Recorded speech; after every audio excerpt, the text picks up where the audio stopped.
Just in time to catch the live stream. Yay! That's why I'm here. That's why you're here. All right. What's going on, guys? Welcome back to another live stream. We're going to be doing a Chevy Silverado today, 2018. We're going to be removing the front doors, retinting the sides of the back, and doing the front windshield. So we're going to be here for a minute. So welcome. If you guys are watching on Facebook, share it. Share the stream.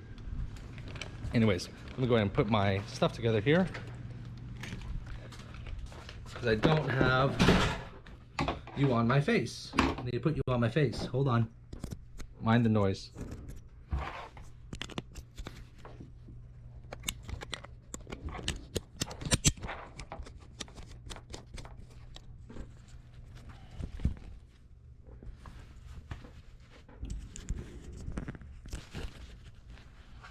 Boom. We should be good.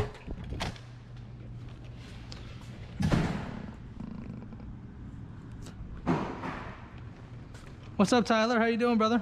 Welcome to another live stream, man. Y'all are in my ear, so if you guys have any questions, concerns, hit it in the comments and I will hear it in my ear.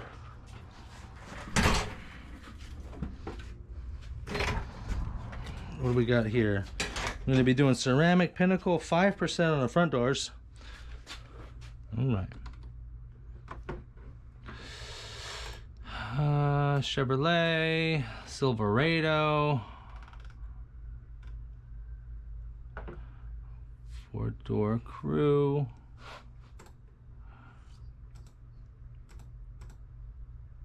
Motivated Monday. That's right, baby.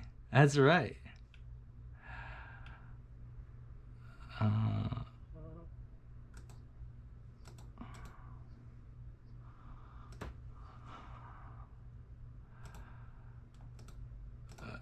This is a 2018 though. It's not the classic.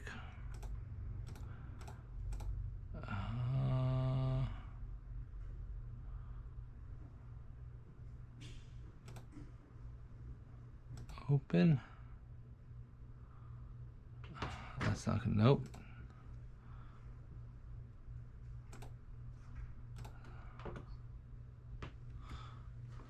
Good morning, guys. Morning, Mike Cordoza. Ray, I think it was Ray. What's going on? Good morning, good morning. Welcome to the live stream, guys. It was Ray. Hell yeah. Okay, so let's see if this is it.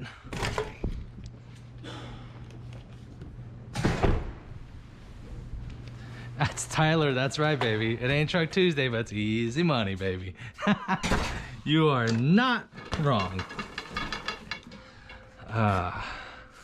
Mind this, it's been very, very busy at the shop, so like that's all like film and empty boxes from just don't mind that.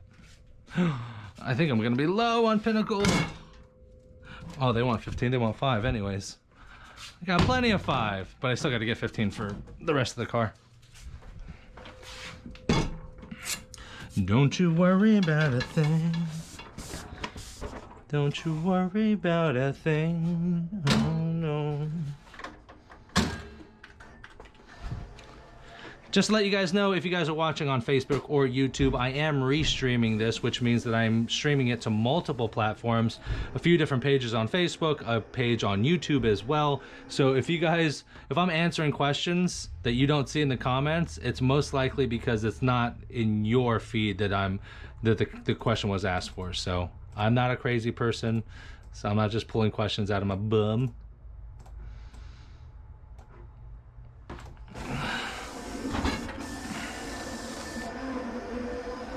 I'm gonna start with the doors here.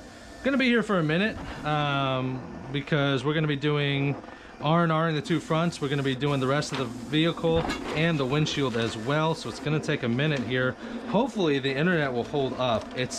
Our internet's been real shoddy lately. I don't know what the hell is going on. Last time I did a live stream here, it was so sketch because like the audio went out at the very end and I'm like, shit. So hopefully, out of the blue. So hopefully that doesn't happen. You know, the joys of doing live streams. But I'm optimistic. So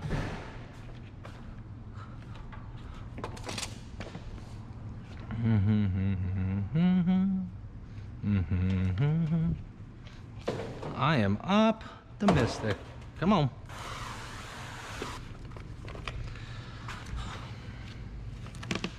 So Mondays is a pretty solid time for me to do live streams, and that's why I typically do them on Mondays. But and the internet like kind of gives me some grief from time to time. But like I've tried doing live streams like when I'm out on my own. No, that's not the case, Mike, but I appreciate that. So some live streams you'll actually see. Hold on. It's the peacocks. That's right. Dang peacocks. Some live streams you'll actually see, I'll actually just pre-record it, and then what I'll do is I'll sit on the live, and like if I'm doing my live stream from my studio, same thing, but then we'll, instead of watching my screen, we'll be watching a video of me tinting. I think that's the best way I can do it if I can't stream from my current location.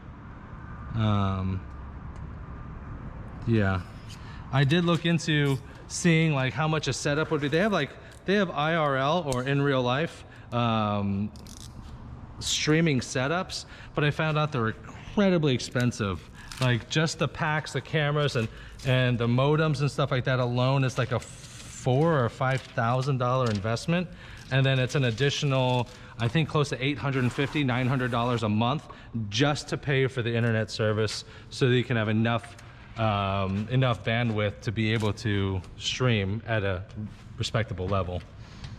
When I say respectable, I mean 720 and up. So okay,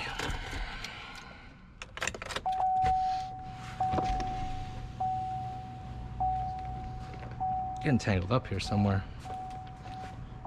All right, hopefully this hasn't been on long. I'm not listening to that.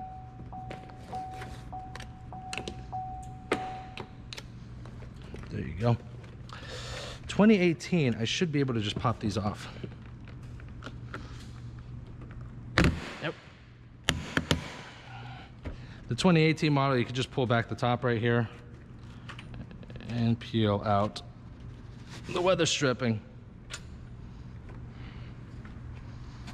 Don't do this on the 2019 or above, because if you do that, you're gonna break the door. I don't know why they changed the model. It was so nice. So nice. So you're just gonna grab the top corner, pull straight back. There we go. You just wanna pull just this back corner. Don't go across. And pull up the weather strip. Bang, bang, bang, bang. Look at that. Just be careful. These pins right here will fall out, and taking a Chevy door panel off and on. I only did it on the classic model, but still, like, it's a pain in the butt to take a Chevy door panel off and on. So don't do that. So make sure that those don't fall down in there.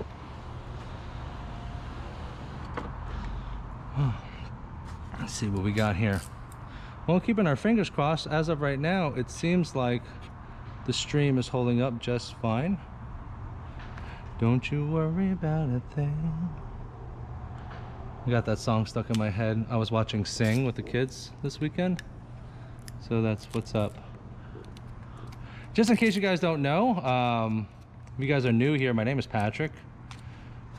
I'm a window tinter, instructor, installer, consultant, all-around tint nerd.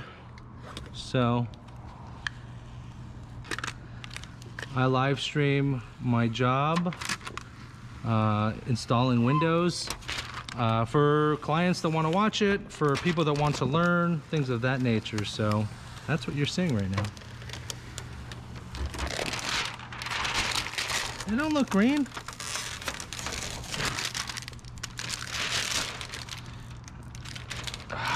Yeah, you know what? It does look a little green, a little olive, a little olive. You are right. I'm glad the stream's looking golden, baby. Let's just pray that it keeps up.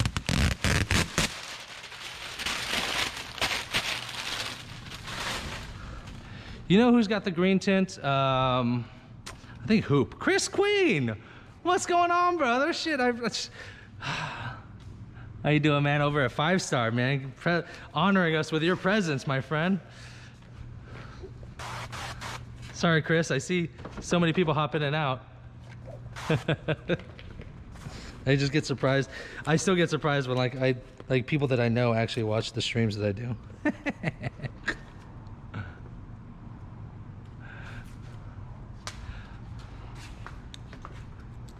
Hey, Moses. Ooh. The course. I have no course, my friend. I have...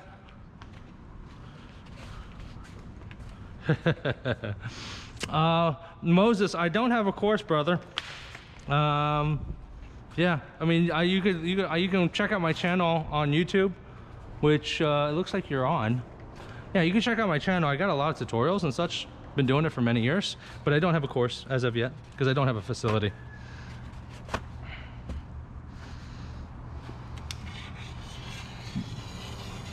But make sure to subscribe, and then that way you can see when I do this stuff, and then that way you can learn. You can learn by watching too.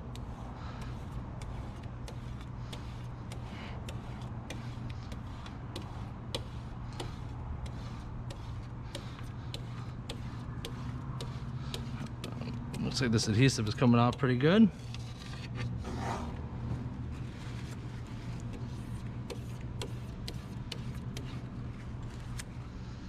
Don't you worry about a thing. Don't you worry about a thing. Oh no. So the trick with doing these type of jobs, especially solo, is to remember that it's a marathon, not a race.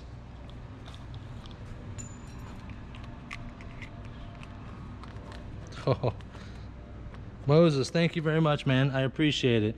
If you are looking for other people, Matt runs a channel called Tint Stuff. He's been around for years, about 5 or 6 years longer than me.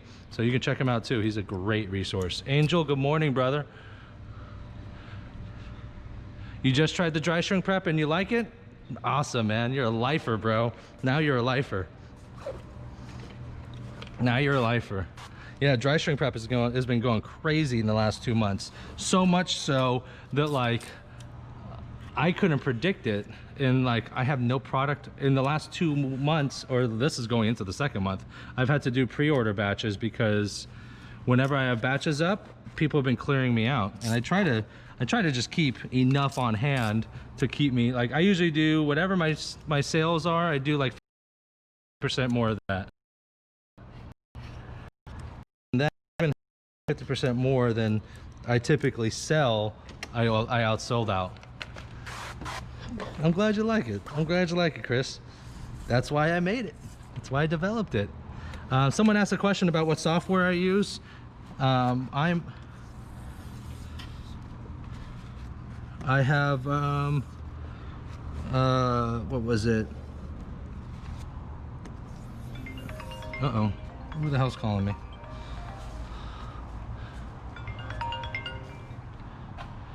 Hello, darling.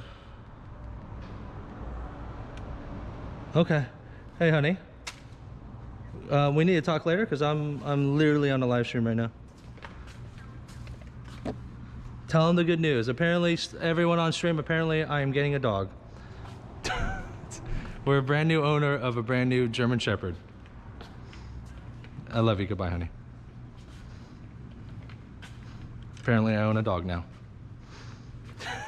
It's why my wife should never work at like an animal shelter or anything. She met this dog for one day.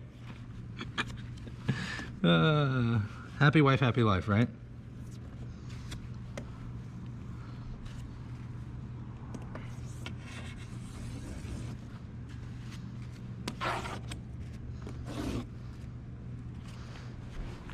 So I gotta catch up. There's so many comments. Oh my God, 24 people on here. What's going on? Let me catch up on some questions here. Got my dry shrink prep last week and it was straight. First time using it and it was badass. Ain't that the truth? Ain't that the truth? And like I said, it's been a firestorm lately because I can't keep up. I can't keep up. And I sell direct. I don't have any distributors. But now I have people calling me to want to distribute and stuff. So it's a good problem to have. I just gotta Growing pains is what I call it. Growing pains. Tough life.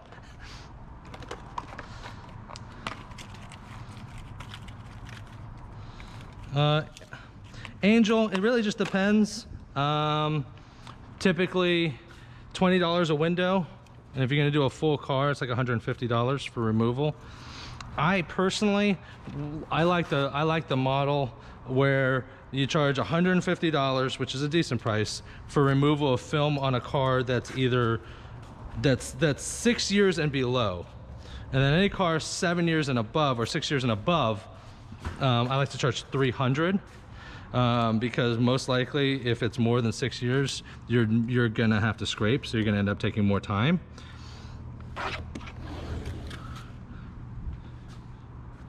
So it really just depends.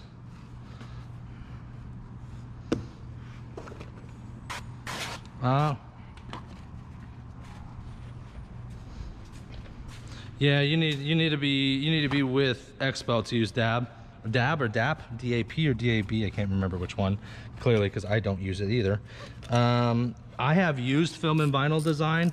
I have heard not so favorable things about Tinting, but that was probably a few years ago. I am assuming that they have like strained out a lot of those issues. So I have personally used film and vinyl design, and yeah, I have not personally used Tinting, so I can't speak too much on that one. And what I can, the knowledge that I have was from stuff a couple years ago, and I'm assuming, thinking optimistically, I'm assuming that they fixed any issues that they did have. So, but most of those softwares typically come with like maybe like a trial offer or trial period of some sort, so you can always check and see if they have something like that, because you'll know in the first month whether you like the program or not.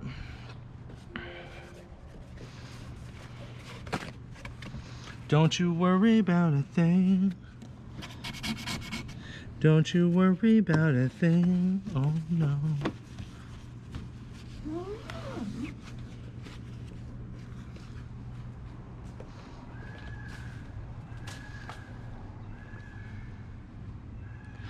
Clutch up. Was I happy with film and vinyl design? Yes. I think they're the only, and I could be wrong with this, so don't take it with a grain of salt, but I'm pretty sure that that film and vinyl design is the only can be run without an internet connection. And I didn't find this out until I was doing mobile. It was like most other film companies or most other software companies, you need to have an internet connection. So if you're mobile and you have no service and you need to cut film and you have a plotter with you, you're kind of screwed. But film and vinyl design has their stuff on like a fob, which I find very helpful.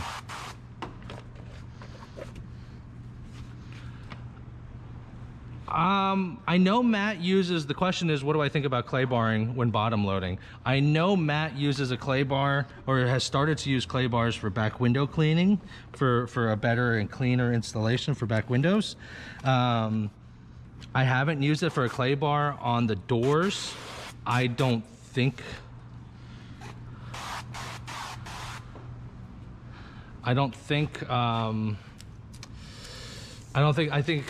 think it's necessary to clay bar a window. Here's the thing, because you can use a razor blade and not hurt it.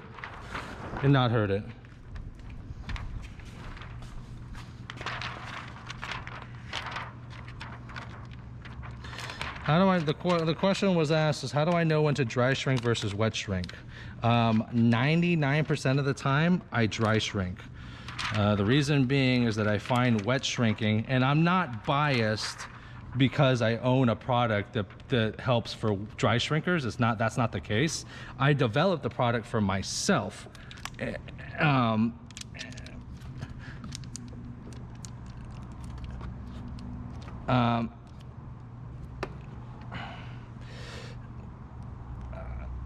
Window dry shrinking versus wet shrinking a back window. Like side windows, you always wet shrink because you're not going to dry shrink a side window, right? But you always dry shrink a back window. I find wet shrinking to be the inferior process. Reason being is because there are going to be some sections of the window that you don't shrink at all, which means you're going to be aggressively shrinking other portions of the window that need to be shrunk. So what happens is that the film structure and the film's what's the word I'm looking for? The structural integrity of the film is compromised in certain sections more so than the other. Now with dry shrinking, you're still doing the same amount of shrink, but you're distributing it much more evenly across the film, which essentially puts less strain or stress on the film itself. So the only time that I would like wet shrink a back window is if it's damn near flat. Like with some of those new Camaros where there's literally no curve and it's just a little thing, then at that point it's just quicker to hit it with a wet shrink, because then you don't have to clean the back glass. Well, you still have to clean the back glass, but then you don't have to prep it with any dry shrink prep. So I don't favor one or the other. If I need to use a wet shrink method, I keep all methods in my toolbox, my figurative toolbox, right? So if I need to use a wet shrink for that particular purpose or situation, and I know it's faster for me, then that's what I'll do. You know, I don't favor one over the other, whichever is faster and cleaner. And if the cleaner process is longer, then I just take the longer route.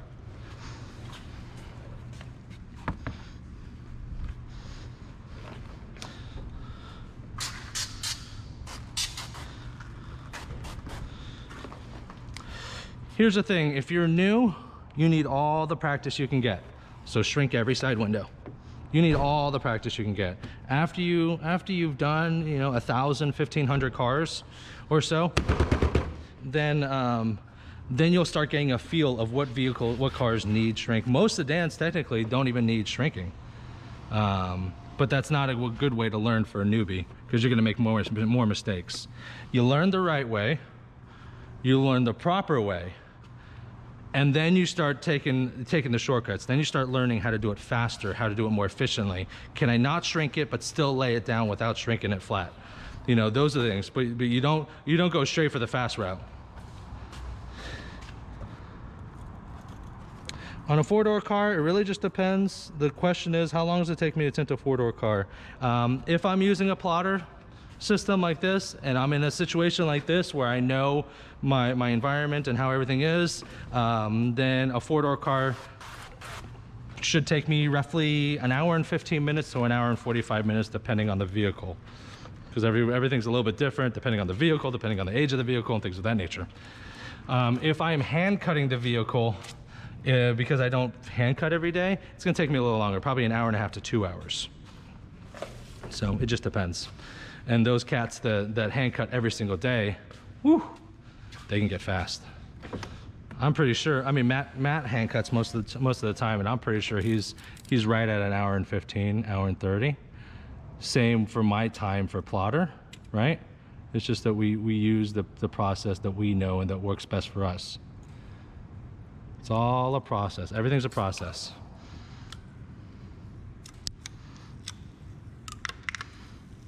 And there's no one way, and that's one debate that I constantly have with an older generation of window tinters, is that window tinters, excuse the noise,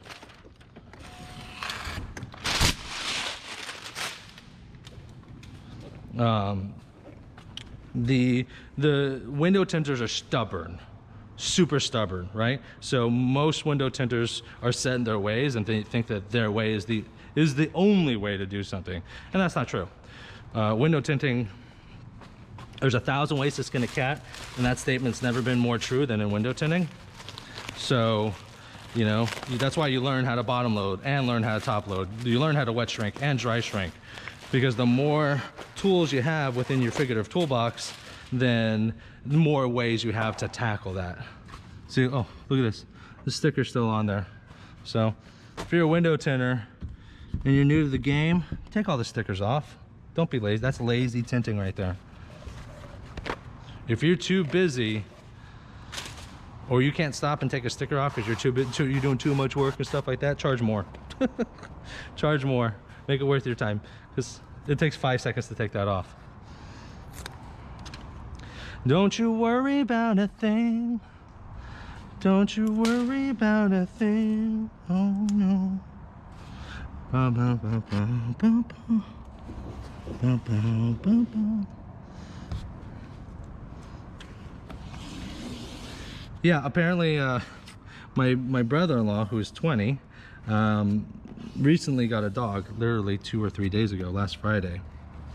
And I don't know if just the stress of of not having responsibility of a dog, you know, a brand new puppy takes work, you know what I mean? It has to get up, you got to walk it a number of times, you got to kennel it and cage it, pat it, train it, you know. And if you're not used to having responsibility like that, it's kind of overwhelming to the system. So he got rid of the dog, and I guess the wifey, well, he didn't get rid of the dog, he was looking to get rid of the dog, and I guess the wifey fell in love. I'm like, whatever, get the dog. I'm not a fan of that particular dog. I mean, the dog is nice, but they're double coated and they shed. So I just don't want to live in a house with freaking dog hair everywhere. You know, I did that when I was growing up and I hated it. Hated it.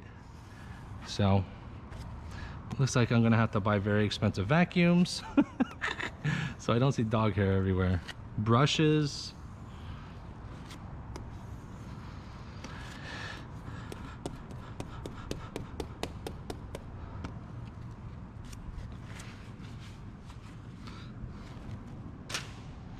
Don't you worry about a thing. Don't you worry about a thing. Oh no. Chris, yes, I can. Real easy, real easy. Actually, I'll just show you on this side, because I already did it. So this is a 2018 model. This model went from 15 to 18. Let me double check on that, because I want to make sure I give you accurate information here. Yeah.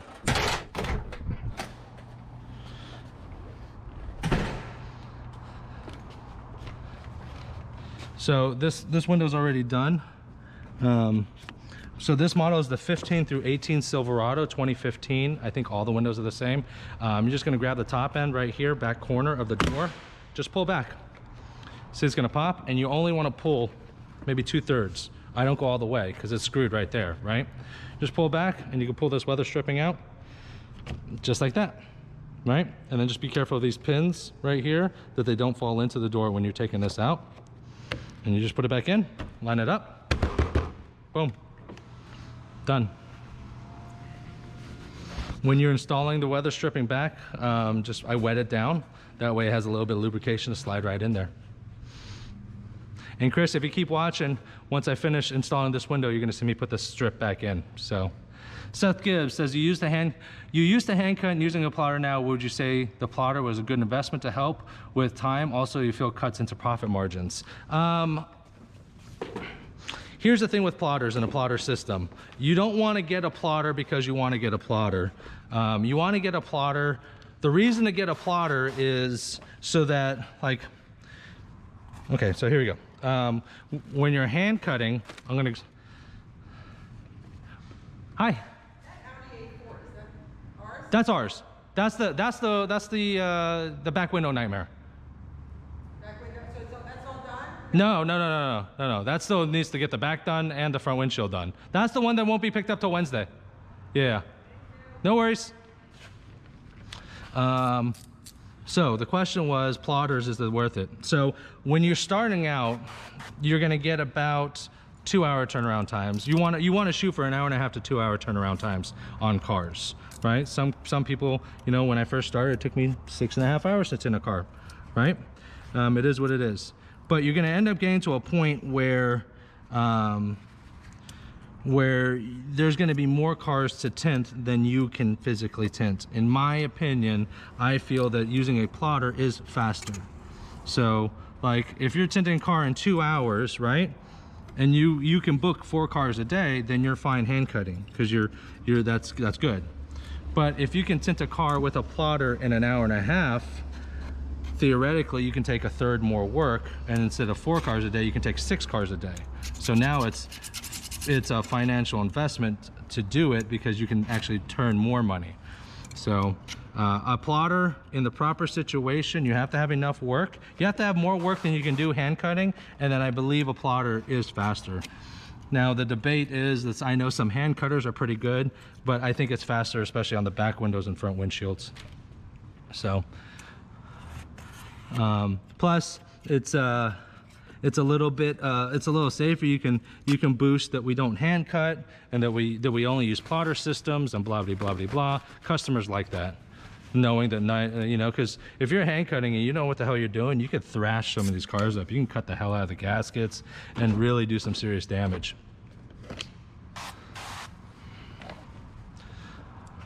So getting a plotter or knowing whether you need a plotter or not is exactly like being in love.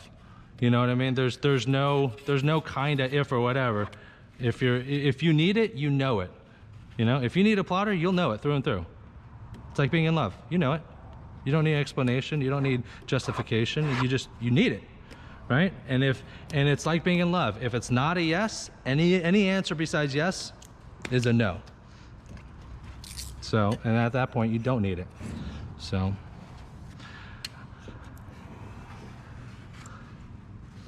you want to get a plotter when you're starting to lose money. When you can tint a car faster with a plotter versus hand cutting, and you're turning away money and losing money, then at that point, you need a plotter.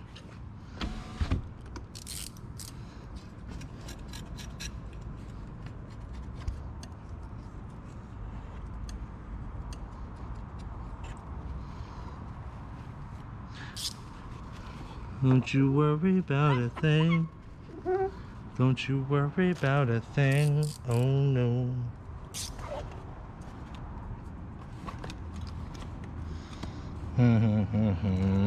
And you see, I don't know if you guys have noticed, these are stainless steel razor blades. You don't have to use stainless steel, but stainless steel won't rust, and you don't want to use a rustly run, right? But notice how many times I've switched it. Alligator window tint super chatted $4.99. Know how to hand cut in case your plotter goes down. It doesn't put you out of business.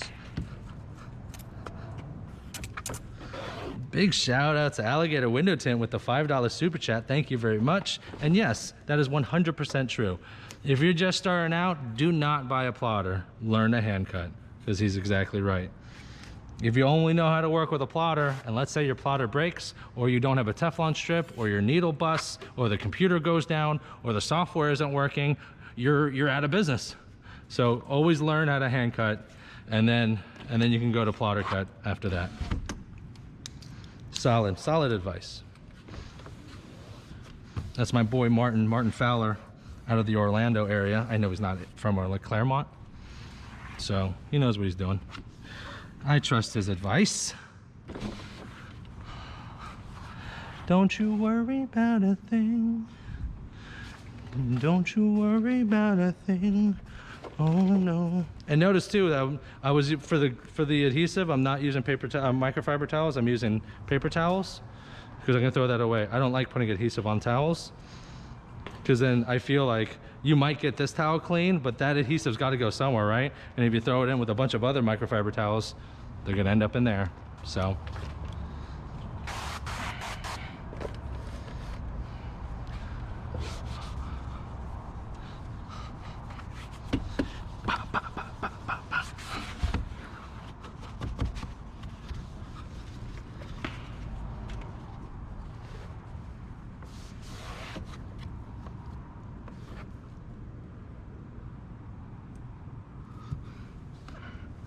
I was just speaking to Martin earlier.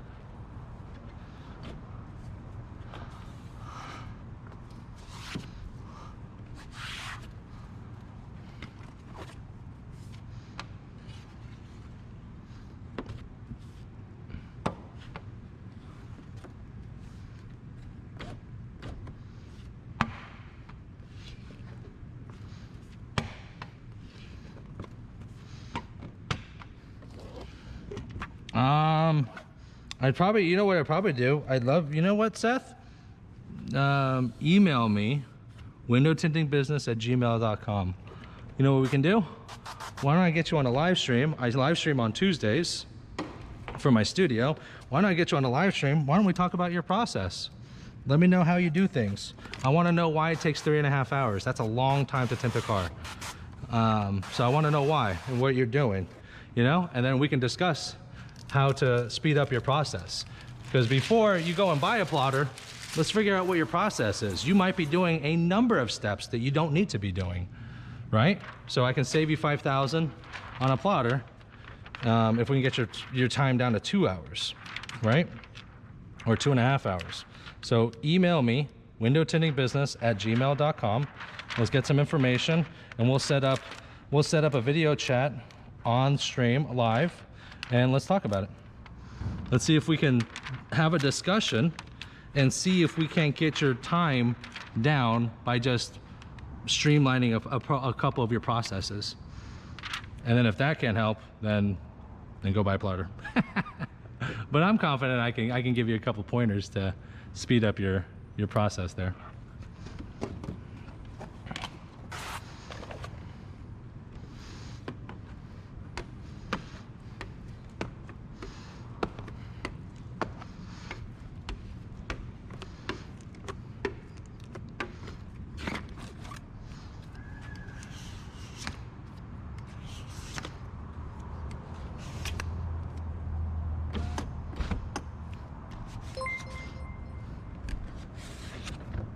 Jet 612 super chatted $1.99. Getting one for my side biz.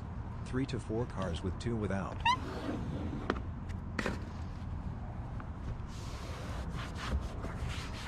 Yeah, 2 to 4 cars. See, absolutely, Seth. I know you're busy, man, but yeah, let's get in and let's talk for an hour. I could double your business. Whatever you make, Seth, imagine what you make. Let's say you make $40,000 a year right now tinting cars. Let's just say, right? And you're tinting cars in 3.5, 4 hours. And with one conversation with me, even if you can get it down to 2 hours, now you can tint twice as many cars, and now you're making $80,000 a year. See that? So a 1 hour conversation might be very well worth it. T-Jet, I think it was T-Jet. T-Jet, thank you very much for the $2 super chat. Definitely appreciate it. Yeah, like exactly. Example with T-Jet. He's doing 3 to 4 cars without, with a plotter, and 2 cars without. So in that situation, he knows he's faster with a plotter. Chris, if you're still watching, I'm gonna go ahead and install this weather strip back in here. I like to wet it up, so it's lubed up a little bit. And these particular cars, these are metal. So be careful when handling it, because if you bend these over too much, they will, you know, get a little adjusted. So just make sure that they're straight. So I wet it here and I wet it on top. Pull it back, slide it in place. Easy peasy, lemon squeezy. Push it down, make sure everything's lined up. Just like normal.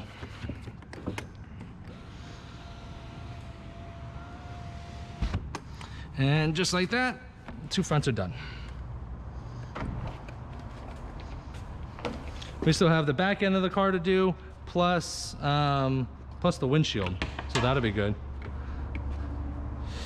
Yeah, he can, Mike, he can have a car lined up. The problem is he's gonna have to set up a car and a thing and watch him do it, and I don't have a time to sit and watch him tint a car for 4 hours, right?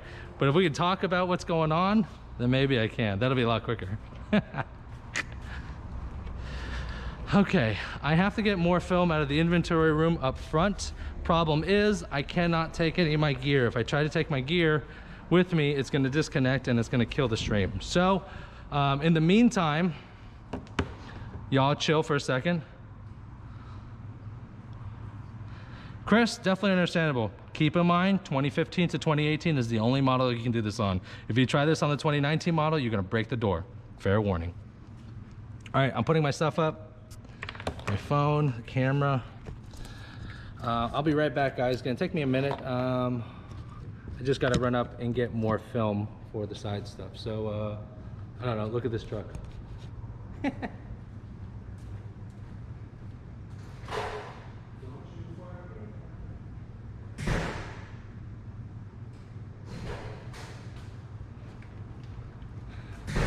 Never mind, I'm a liar. My dude got a refill roll sitting back there. That's not the process.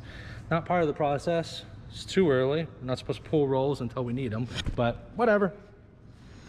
Back on my face you go.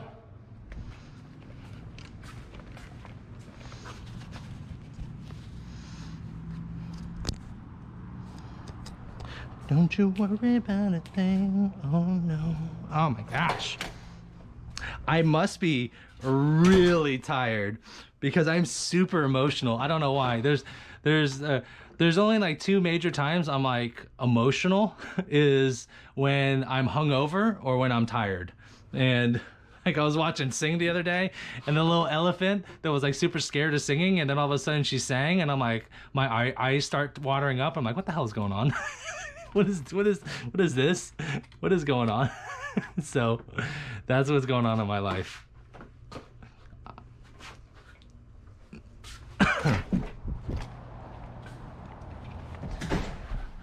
Two notches, double notched. That should be good. So we're doing 5 in the front, and we're gonna do 15 over the factory. 15 right there, which is gonna put us not actually at 5%, it's actually gonna put us down to 3% limo. So if you guys don't know the math on that, I'll show you right here. Factory window film is typically 20%. And they say 20%, some pay 15, some say 18. So let's just call it 15%, right? So 0.15, 15%, and then you're gonna add what you're gonna do. So I'm gonna put 15% on top of that. So you're gonna go times 0.15, which gives us 2.25. So technically that's gonna be 2.25%, right? Let's just say if it was 20%, the factory was 20, and then we wanted to put 15 on top of the factory, you're gonna be at 3% at that point. So once again, if you want to do the math, let's just say it's 20% on the factory, and let's say you want to put 35 on top of that. What's the film going to be? So you put 20% times 35% window film. That's the window film, and you're going to end up with about 7%. So that's how you do the math. The closer you get to 0, the numbers skew a little bit. So, but that's a good way to know what the end result will be, because some people don't know the math. Don't you worry about a thing. Let's see here. So there's a thing called core impressions, which means that the last roll or two, there should actually be enough on this film. The last roll or two, there are impressions on the film from the core. They start lining up about here, but they start getting more aggressive once you get towards the end of the roll. It's more prominent on flat glass. Automotive, it's not too bad actually. So it just depends. Sometimes I double check and take a look and see how the core impressions are. If it's too crazy, then I don't use it. I just get a new roll. Oh, I don't even have my ears in. So the people could be asking questions. I didn't put my ear in, sorry. Hold on, let's see what we got. Always questions. Stop singing that song.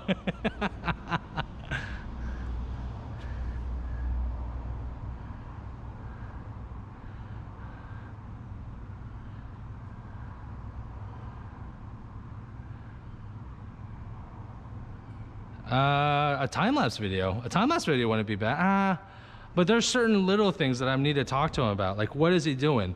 Is he wiping down the window and then laying film on and then hand cutting it and taking it off and then wiping down the window again and then installing it? Because then he's gonna have to wipe it again. He could be cleaning windows too much. There's I don't know, 21 steps I think to doing an installation on a window, on a side window.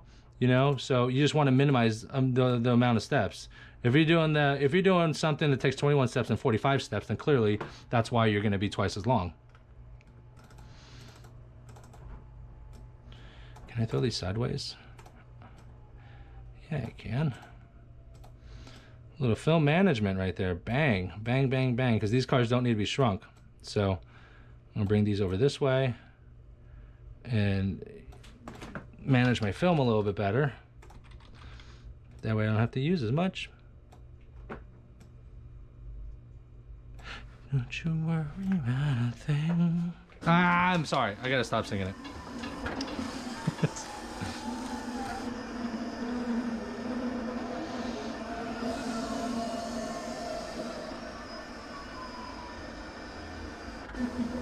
I don't know if y'all can see that, but I can see some dimples, some core impressions on the film.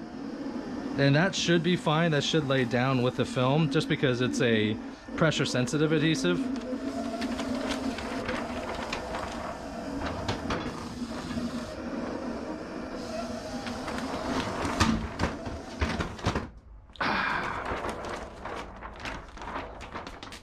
Okay, there was just shy of enough film. And these are pretty dimpled, so I'm just gonna call it quits on that one.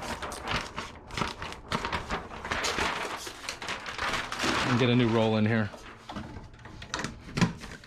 I was towing the line on that, so.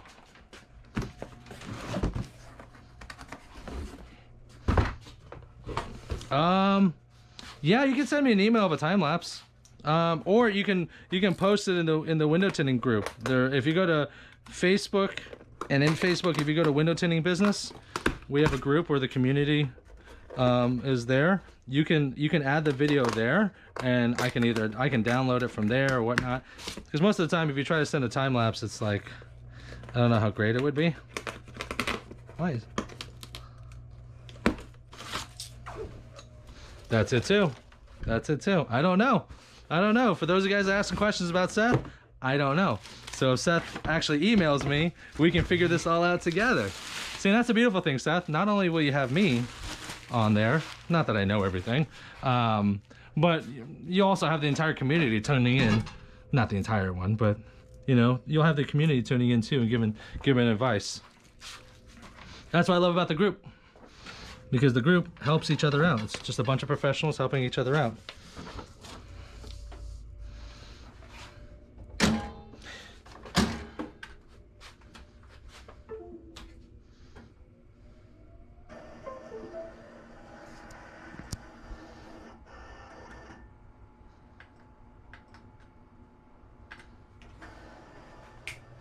I don't know what I'm gonna do for lunch. I mean, I'm stuck here for at least another hour. Black coffee is aggressive. I'm drinking black coffee now because I'm back on intermittent fasting. So I'm trying to shed a couple lbs.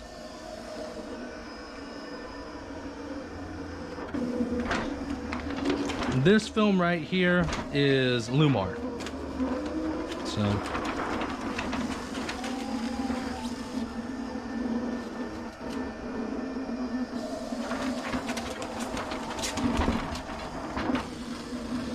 but I also use Solar Effects, and those are pretty much the primary ones. I've tried a lot of different films.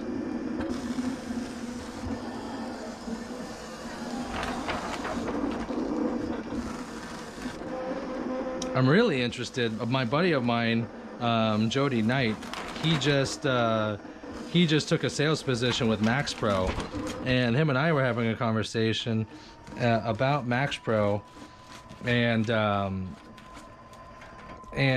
he was talking to me about it, and I said, listen, I was just shooting him straight. Like, my issue with Max Pro in the past was that, like, whenever you got like a super aggressive window, like Mercury Grand Marquis, Bugs, C6 Corvettes, not that I do those, you know, when you get a really aggressively curved window, the film would heat crease and just take a crap on me.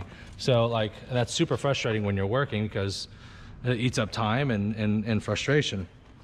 So he told me that their process and their process and their construction has changed since then. This was 4 years ago, and I don't know, again, this is when I first started window tinting, so I don't know if it was me or if it was the film. So And the problem, I had the problem with the MJP, like the jet black. So what, so Jody sent me a sample film. So I'm curious. I want to throw it. I have a sample roll, and I'm waiting on it for like a really curvy car, just to see what happens. If it's going to be the same as it was, or if things changed. Which assuming so, because when I started, they're on the Gen 3 technologies for window films, and we're on Gen 4s now. And I don't know. I'm assuming it's been a while. We might be on Gen 5 soon. I don't know. Not sure. So that'll be interesting. See if it holds up.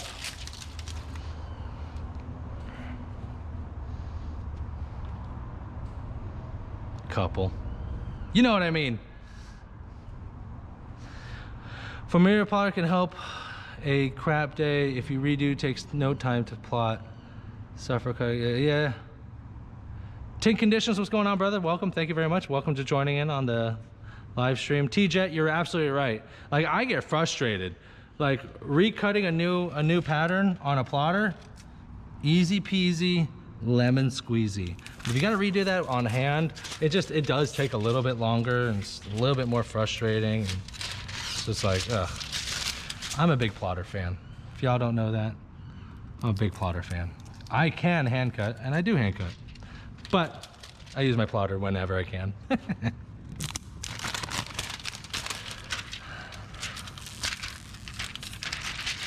That's like a farmer tilling by hand or tilling with the tractor. Can you do it by hand? Absolutely. But it's much faster with the tractor. Not that I know anything of farming. Like, I don't even know where that reference came from, because I don't think I've even ever stepped on a real farm before. Maybe the farmer's market. Ah, zing, zing. Passenger, center. No, that's passenger. Passenger center driver. Passenger center driver.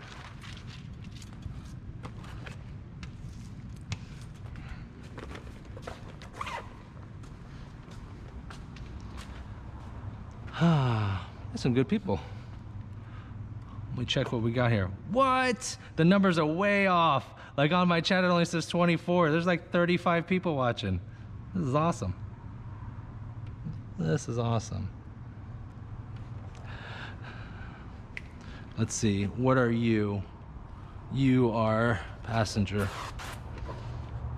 Go to your home. Too good for your home? Back to your home. Excuse me. Whew. Pardon me.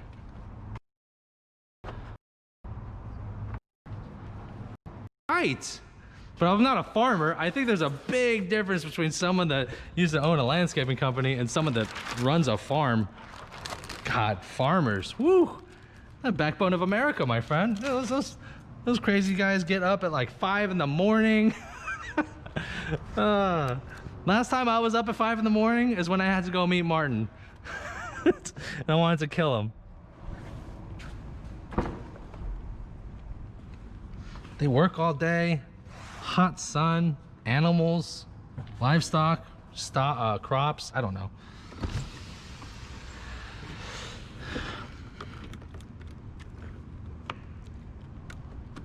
Come on. I can't remember if I popped these out the same as the fronts. I don't know. Screw it. I'm just gonna bottom load these ones. A little variety for y'all. A little variety.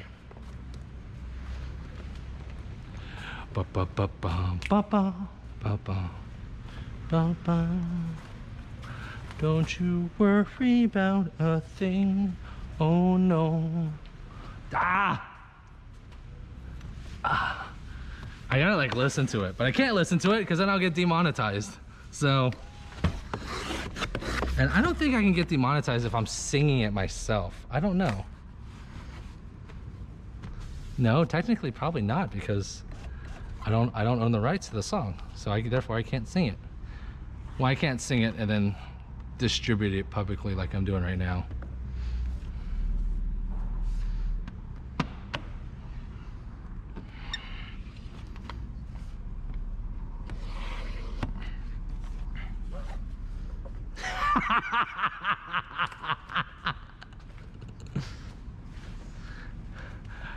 You schedule earlier, I will not be there, my friend. You know, it was all I could do to get up at 5 in the morning. And they'll play Call of Duty all night. Listen, Cordoza, okay? First of all, that's my downtime. That's my R&R time, okay? I spend time with the old lady, and I play games because I enjoy it. Get off me. I don't have friends. The closest I have to a physical friend is Martin Fowler, who lives 3 hours away from me. I have nothing else but acquaintances. If you book anything sooner than 7, I didn't even like 7. The fact that Martin, the only thing I really loved is that your wife made me breakfast. That was it, because I'm a fat kid at heart. So yeah, I love that. But no, I can't get up. I can't be getting up that early anymore. I got to get up at 7. So if I get up at, I get up at 7. That's what I do. That's my internal clock. So if I'm up at 7 and it takes me an hour to get ready, that means I leave by 8. It takes me 2 hours to get to Claremont, Orlando area. So next time, any job that's earlier than 10 o'clock, I ain't showing up.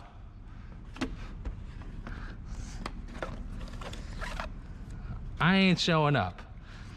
And Cordoza, I don't know if you've seen my Call of Duty skills, baby. It's been solid lately. It's getting better.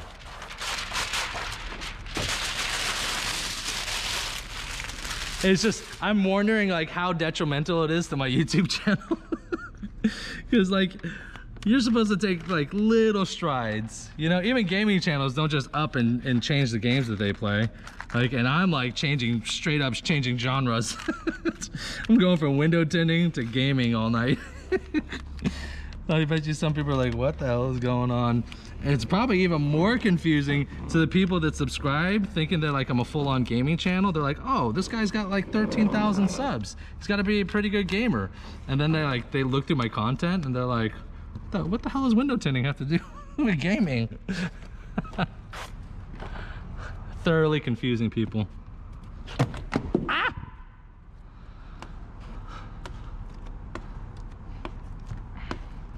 But I've come to the realization, ladies and gents, that I am not going to become a millionaire as a YouTuber.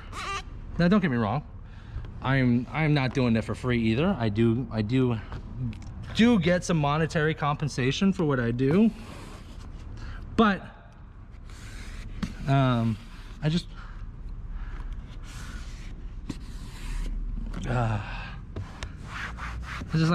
like to stream the content. You know what I mean? Not great, truth be told. I mean, I have enough content that like window tinters can binge on my stuff, but do you know where the vast majority of my views come from? The vast majority of my views come from how to remove window tint, right? And then like comparing window tint. So the vast majority of my views don't come from window tinters. They're called, the videos I do are micro videos, and those videos are macro videos. The macro videos are just aligned for a much larger audience. Like the average consumer wants to know how to remove window tint.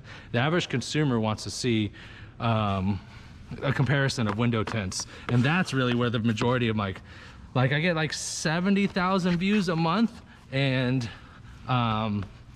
you know, those are a big chunk of the video views. So realistically, if I wanted to succeed more in window tinting or in this genre, then I would stop tinting or stop doing tutorial videos and start doing more consumer awareness videos, like talking to the consumer, like 5 tips when looking for a window tint shop. What film should you use? What's the difference between dyed film and ceramic films? I would get a lot more views. But I like tinting more, so.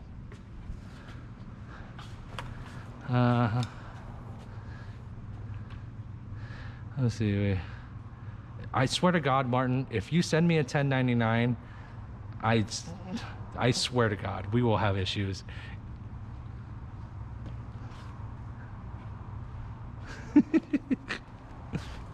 I'm gonna frame it. I'm gonna frame it. I'm gonna post about it, and I ain't paying nothing on it. $10.99 me all you want. Uncle Sam ain't getting a dime. I'm just kidding. I'm just kidding. Don't threaten the IRS. Totally joking. Revenue Service. Martin Fowler is a liar. He made up the $10.99. Oh, yeah, that could be another thing too. Like, what happens if you make up the $10.99? Like, what if you send someone a just because you get sent a $10.99 doesn't mean you got paid on that. That's just saying someone said they paid you on it. What if that someone's a liar? I'll just say that.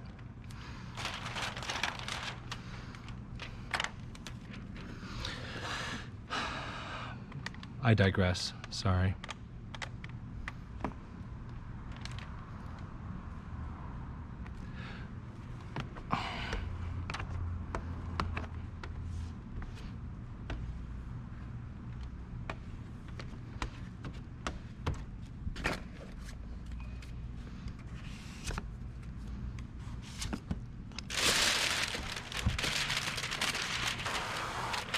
Diva.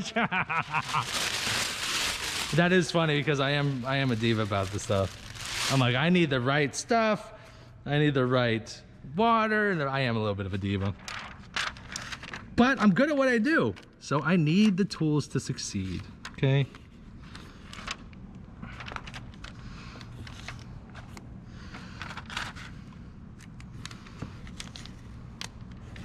Uh-oh. Uh-oh, Jody in the house. I was just talking about you, Jody. We were just talking about the film you sent me.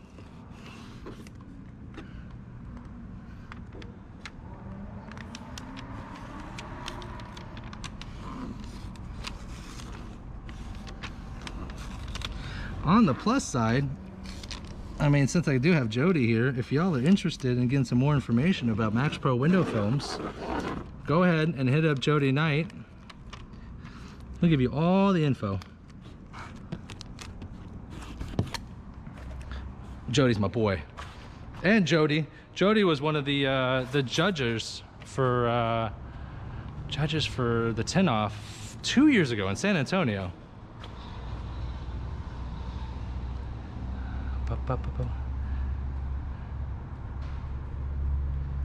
The IRS could watch this live stream. They could definitely watch this live stream.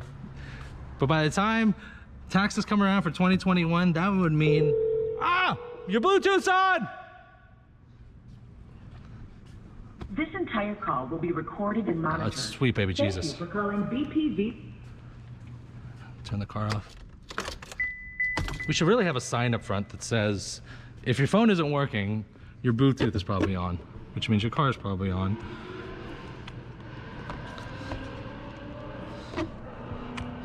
I had a dude once I worked with that if it was a girl's car, a woman's car, you know, whatever, a girlfriend, a wife, whatever, and sometimes the Bluetooth would be on and the husband or the boyfriend would call and we'd all just be quiet, but then my dude would be like, she's busy, and then hangs up the phone. It's like, don't do that, dude. Don't do that. I don't think customers appreciate that very much. It's funny, but don't do it. Because then you might get shot, or I might get shot because of you. What am I missing here? Perfect weather, perfect cars, yada, yada, yada. Ain't that the truth, baby?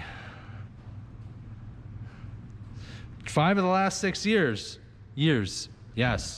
Jody. And you know, Jody, you know I'm already scoping out the best steakhouses in Orlando. You know that. That's probably one of my favorite things is that we get a handful of solid people that I know, really solid people, and we just have dinner. We try to pick a nice steakhouse or a Brazilian steakhouse, which is really good also, and just have good times because we don't see each other but once a year typically, maybe twice a year if you go to SEMA also.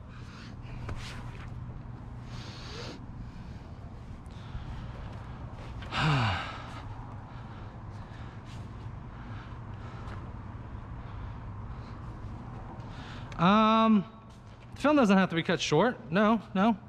Again, when you're hand cutting or plotter cutting, you always go about 1/8 of an inch on the outsides and 1/8 of an inch down.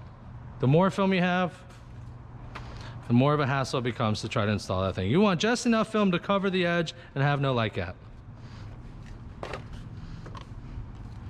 I'm down. Yes, yes, yes. The scooter crew.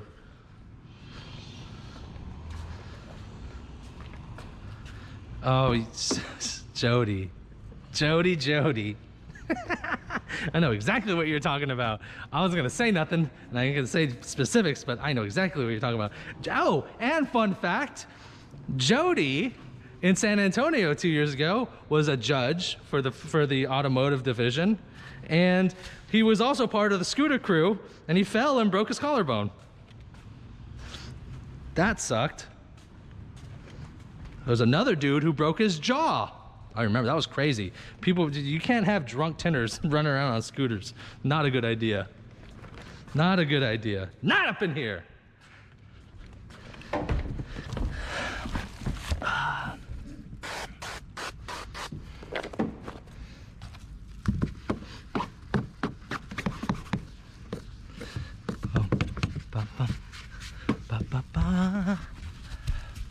Doing good. We are doing good.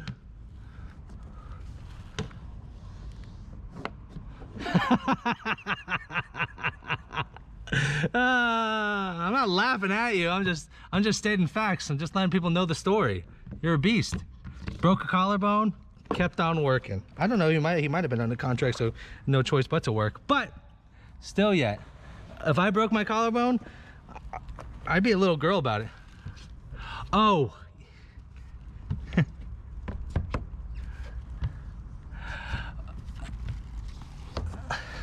Yeah, let me clarify that. I didn't imply that Jody was drunk. It might have sounded like that. I meant that when you have a tinters at a tint off or a tint convention, they're all drunk. And then putting all of them on scooters, I'm surprised someone didn't die, truth be told. But yeah, apparently Jody was just riding along, minding his own business, and the sidewalk just jumped out at him. Booty-ba! Watch out for them suits. I'm just kidding, Jody. I'm just messing with him. Jody's good people. I love Jody. So that's the beautiful thing too about this industry. When you dive deep and you just get in there and nuzzle in, there's some really, really awesome people in this industry. There's some bad apples, like anything else. Definitely some bad apples, but a lot of good apples. A lot of people just trying to help, trying to improve the industry. People got passion for what we do. Some people got too much passion.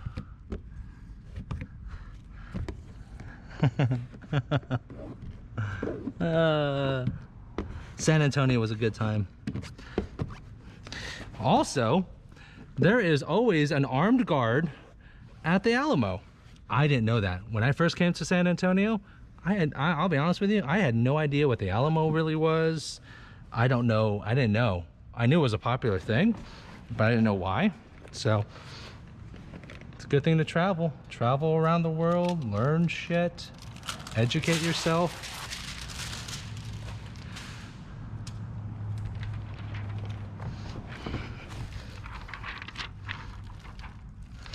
See, I'll still compete this year. I am competing this year at the Tint Off. I'm gonna be competing in automotive and flat glass this year, so that'll be fun.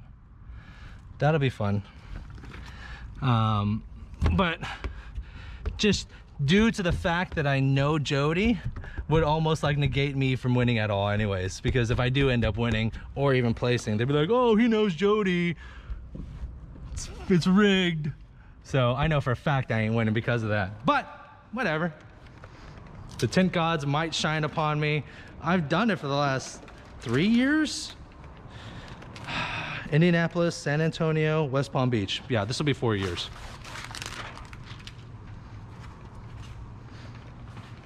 Oh my God. Oh my God. It just said like 19 thumbs up in my ear. Martha, what's going on? How you doing? Welcome to the live stream. Martha, are you a window tinter?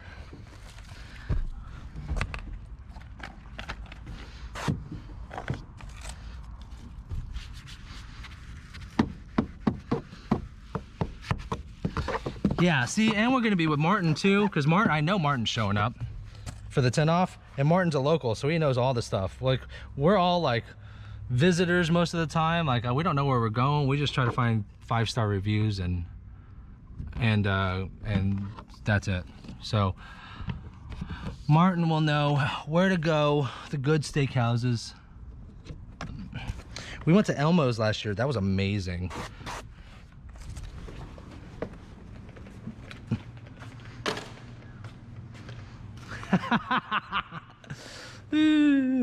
Listen, to set the record straight, I've always done flat glass. I just didn't do a lot of it, and I never promoted it.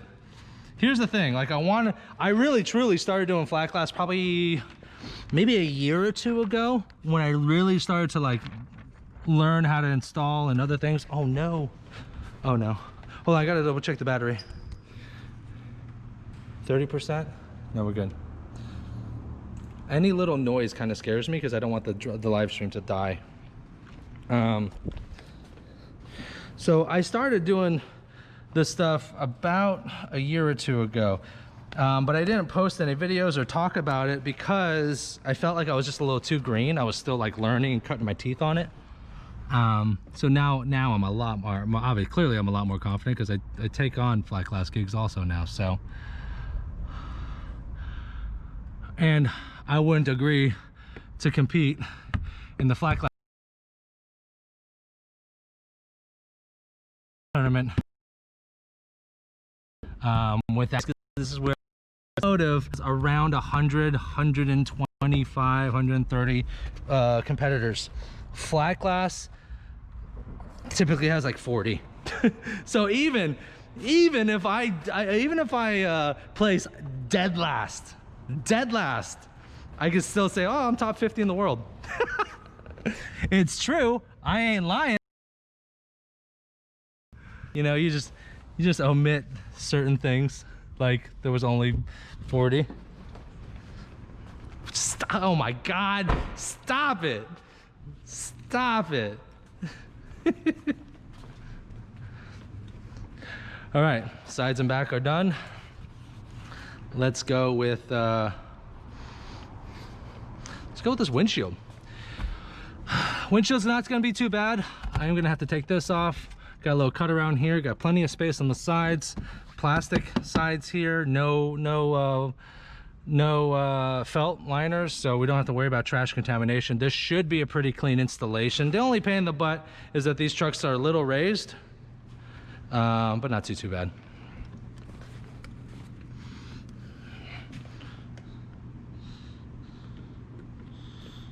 Got a little finger here that won't lay down. I'll keep an eye on that. Ba ba ba ba. Ba ba ba ba ba ba. I think we're doing 50. 50 windshield. Chevy Silverado, the best. The Chevy trucks are really solid trucks, especially if they have those VTEX, those Vortex engines in them. Hell, those engines don't get broken into a 250,000 miles. You can run this for probably 500,000, 750,000.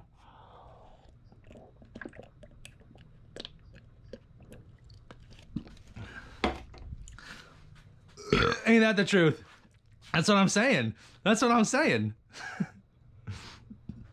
Last year was no bueno for me because they threw that front quarter window in there and just threw my timing off completely. People were dropping like flies last year.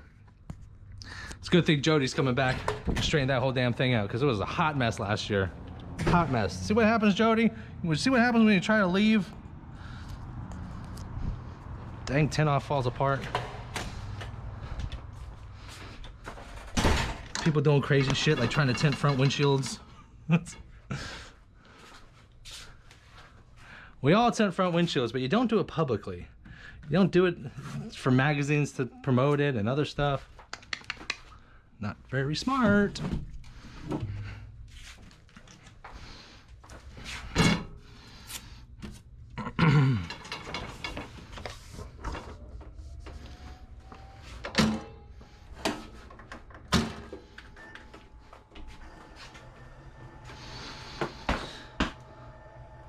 Plop.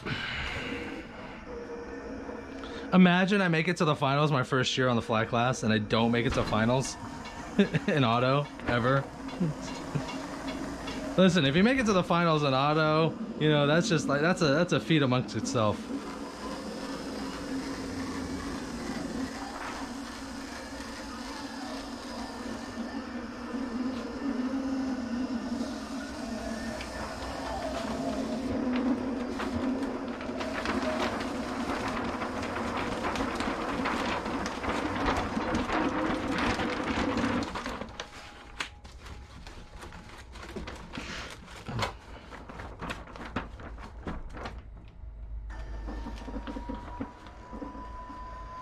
Bum, bum, bum, bum, bum, bum, bum, bum, bum, bum.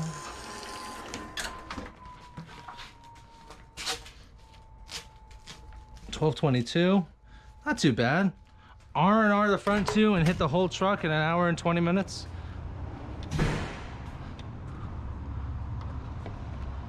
The Duramax, yeah, oh yeah, the Duramax.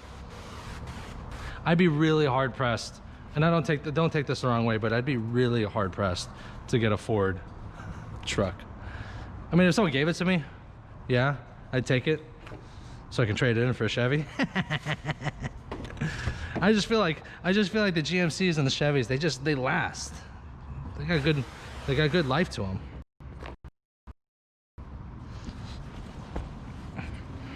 Especially if you're using the truck for a truck. If you're the type of person that has a truck just to show it off, like your rims never get dirty and stuff like that, and you never put any dirt in the bed, and like, you know, there's those types of people that just want a truck so they have a truck.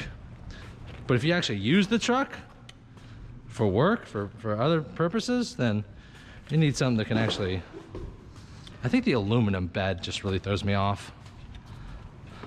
Like, it's so weak, so weak. What you gonna do, hand put like sometimes you just gotta dump shit in your truck, you know? You're doing landscaping, yard work, you get a yard of mulch, just, you know, the dang tractor's just gonna come up and just dump it in your bed.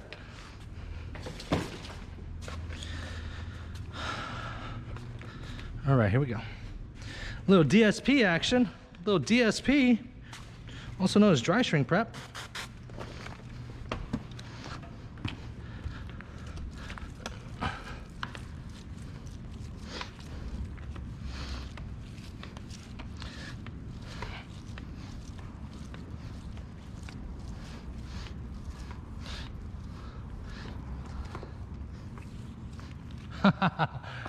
Haas, sounds like you and me are right on the same page, brother. Right at the same page.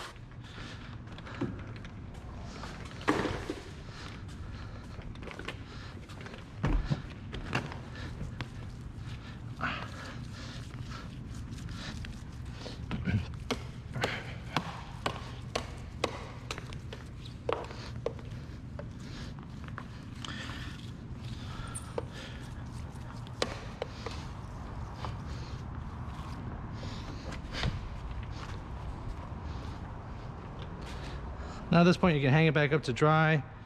Just throw it back in my toolbox.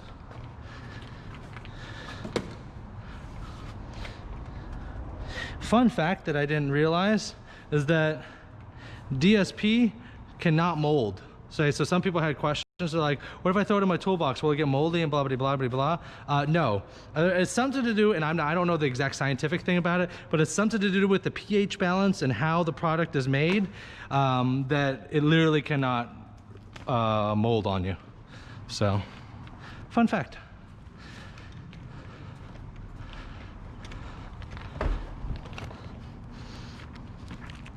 I'm gonna lay this film and then I'm gonna go in and switch batteries. Like I said, I don't want my live stream to die on me. Sometimes you just gotta blow it.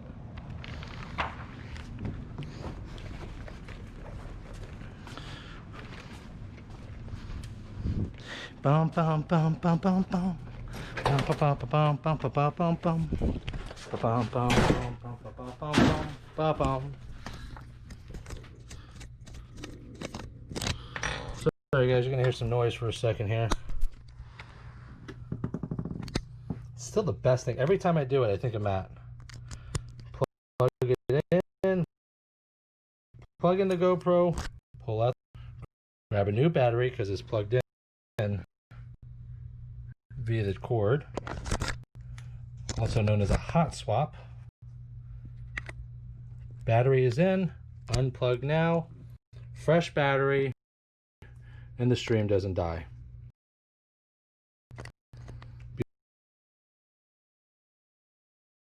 Little trick, if this battery, you can't get it back up. Sweet little trick. Or I'd have to do live streams for only like an hour or so.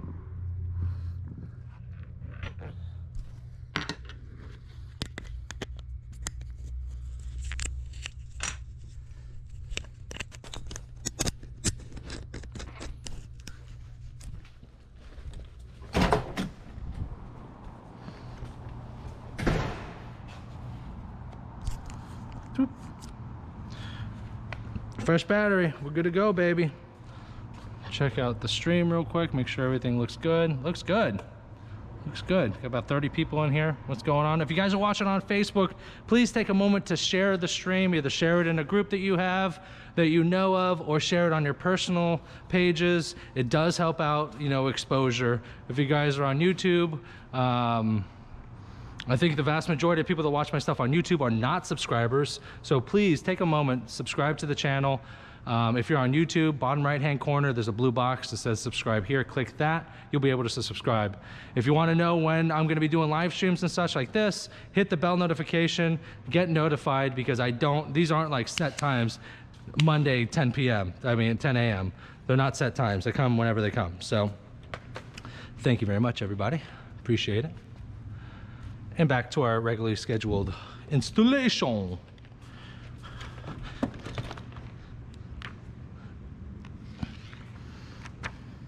Whoa. This is massive. Joshua Martin, I appreciate it, brother. Thank you very much. I appreciate it.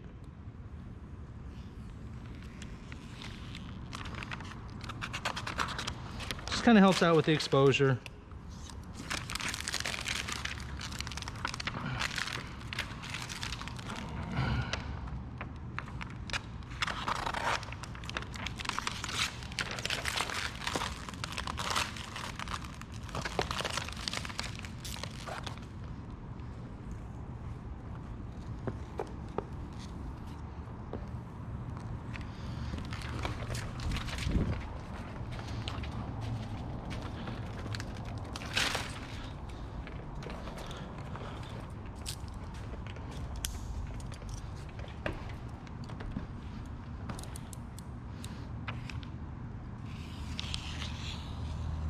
Oh.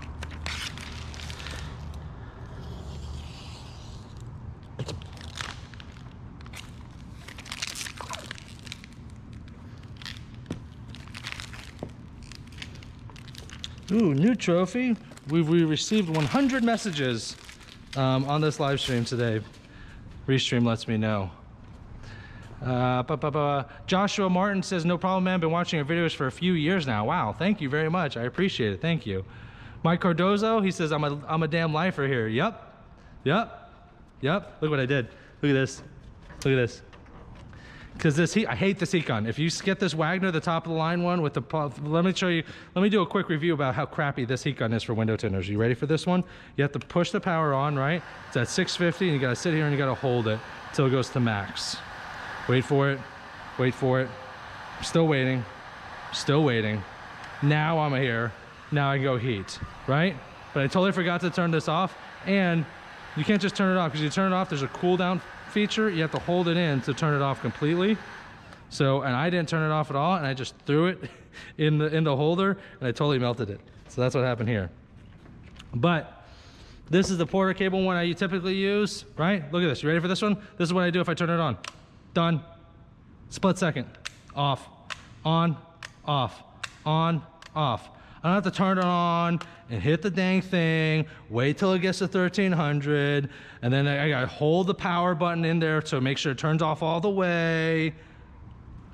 I wonder how many times I can, look, Let's see. Now it will go back to 1300 as long as it doesn't get unplugged, and it'll stay there for like an hour. Okay. I wonder how many times I can.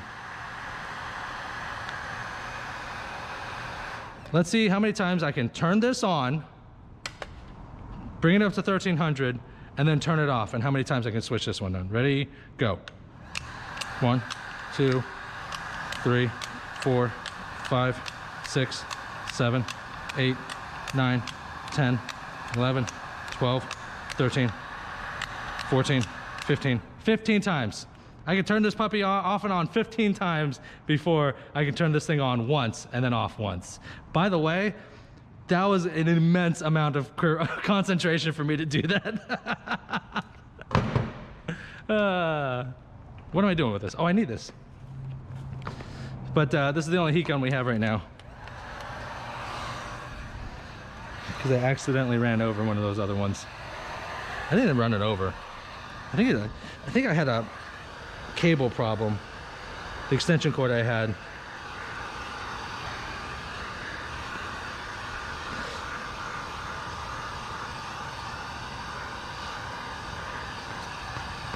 Yeah, it is preference. I get it. I don't personally like it.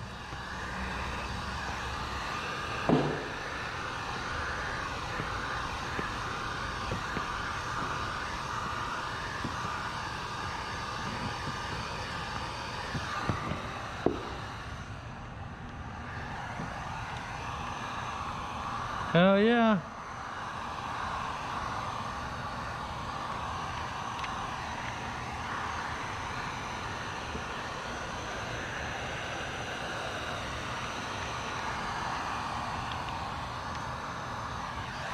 You know, it's been a long time since I've done a live stream on a windshield.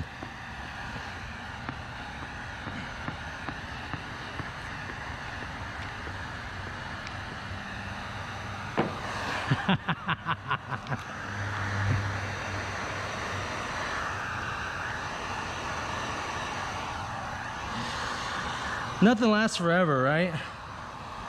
But the way I am, I'd rather pay a little extra for a better quality something so that my experience while the product lasts is much better. So those heat guns won't last forever. Actually, that porter cable is broken. So is the one next to it. But I don't know. This is weird because we've had a run of bad heat guns, and I don't know why. But it's so much better when you just turn it on and turn it off, quick and easy. Don't complicate my life.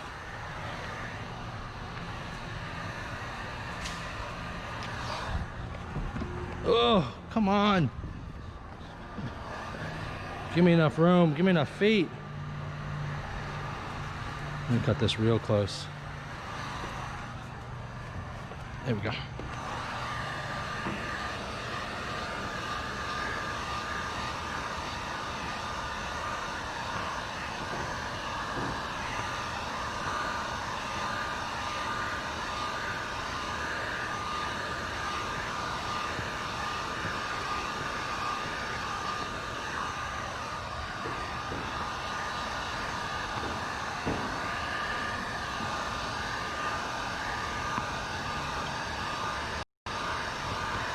Yeah, you know what? The dude I work with here, he's got one of those old school Milwaukees, and that thing's a freaking beast. They don't make them anymore. They don't make them anymore. And they don't make them like that anymore.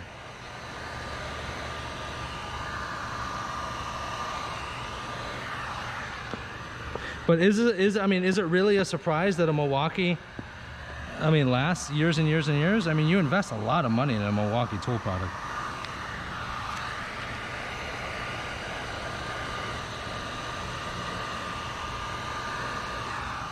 Oh, that's the worst when tools and stuff go out. That's why I always keep backups. So like, I'll always have I don't have a backup compressor, right? I don't have that, but like I have backup heat guns, I have backup tools, number of things like that. because you can't have the production stop because one $20 tool, you can't let a $30, $40, or $50 tool that you don't have get in the way of you making a few $100s tinting a car.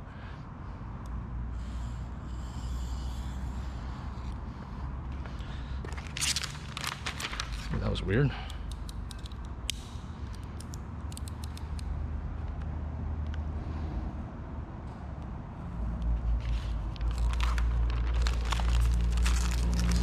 What the hell is going on right now?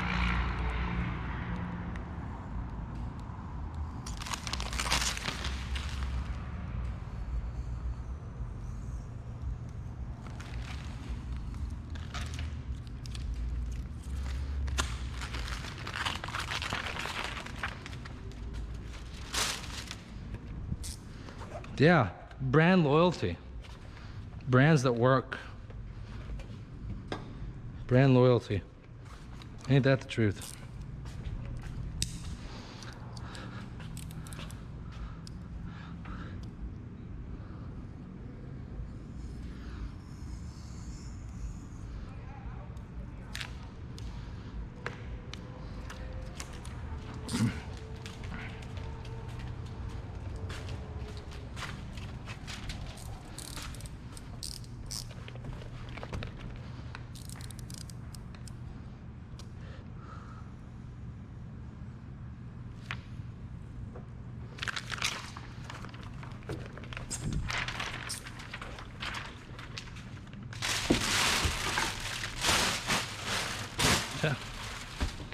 Hell yeah, it does. It sounds like it, Joshua. Sounds like it for sure.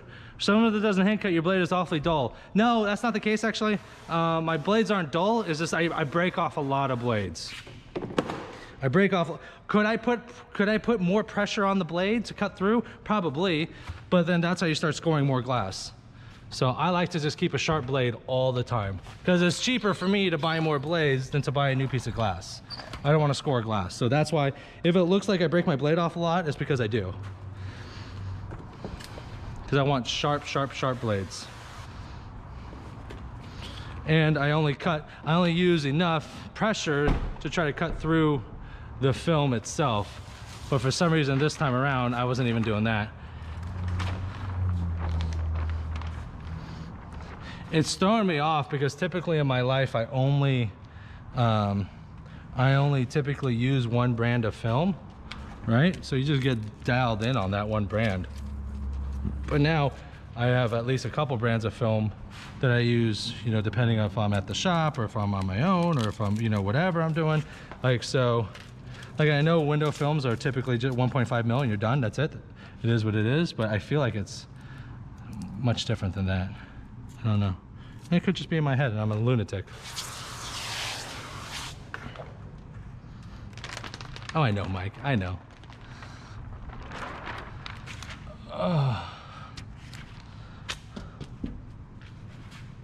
Yes, Olfa blades. I only use Olfa blades.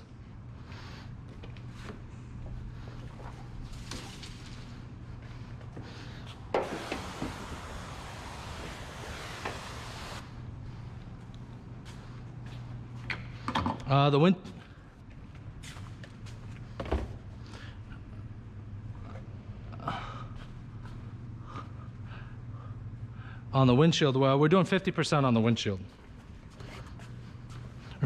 A light film still gets 50% heat rejection, good IR rejection. Not Stratus good, but still pretty good in the 60 percentile range. I think the Tesla's right at like 64%, I believe. We do a lot of windshields out of the shop, a lot.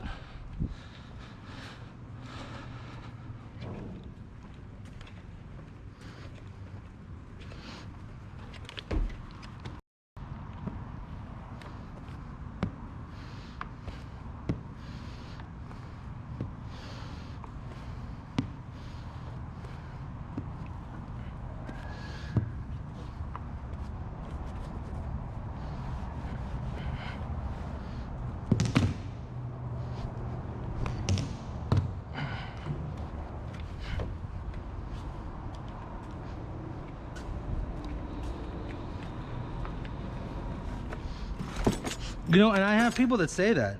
I've had people that said that, like, that Alpha blades aren't what they used to be, and they're going through a lot more blades, and the quality isn't as sharp as they used to be. That is not the first time I've heard that, my friend.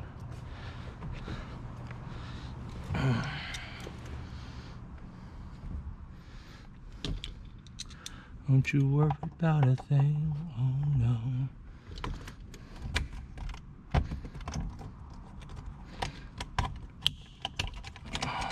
We'll take that off. Do this, unplug this puppy. Come on. Where are you? Right here. Pink. Goodbye, mirror. Goodbye.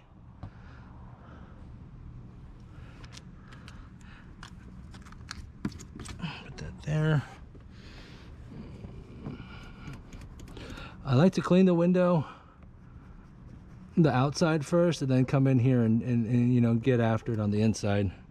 See, like, even that little bit of adhesive on that towel. I'll throw this towel away now.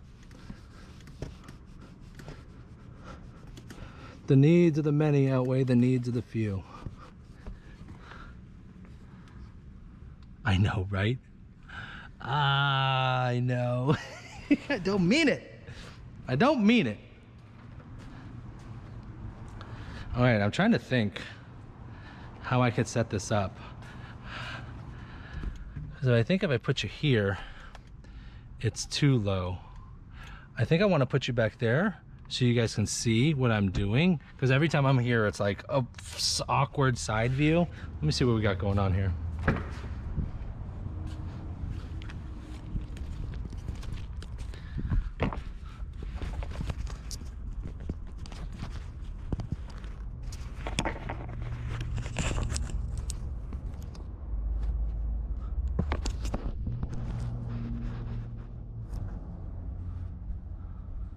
Guess that's all right, right? Let me.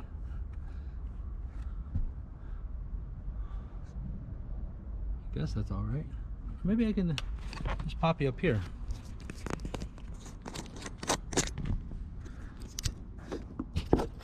Up in the O-ship bar? No.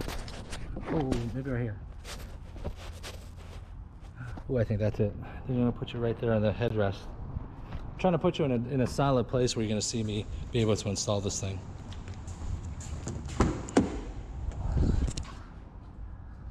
Yes, money. That's the money shot, baby, right there. And I'll throw the headrest down. No, I can't. Nope, nope, I can't do that. Just don't bump this chair. Don't you?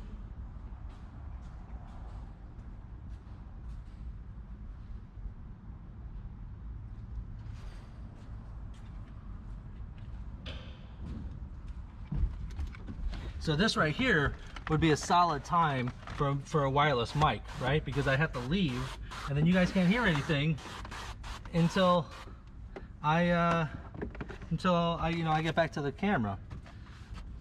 So if anyone knows anyone from GoPro wondering where the hell this media mod is, so I can put an external mic on this damn GoPro, please and thank you.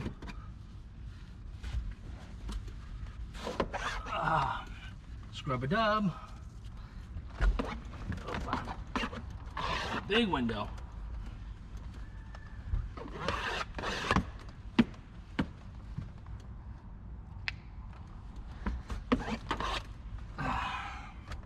Once I scrub a dub on these older cars, kind of, especially these trucks that like get worked.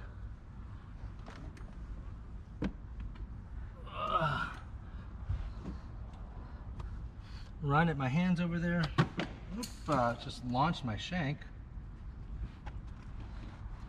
I'm gonna keep my phone in here because it needs to stay near the GoPro, I'm pretty sure.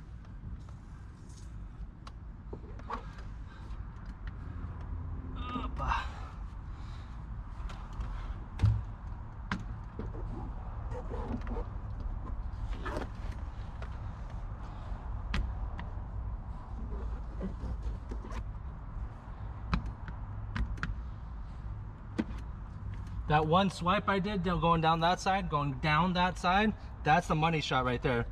That really helps with the contamination, because I am gonna go coast to coast now. I used to go from center out, because I didn't want to bring anything here, but coast to coast is solid. As long as you do that squeegee on this side. Because some people just go all the way from here and put the squeegee there, and then they spread whatever contamination is inside that edge. So if you squeegee like I did, one swipe down, then you don't have to worry about the contamination because it's gone down. You're squeegeeing clean glass. All right, I'm just gonna do a quick reverse roll. I'll be back in no rush.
Alright, I'm back. I have my reverse roll. Just gonna wet her down.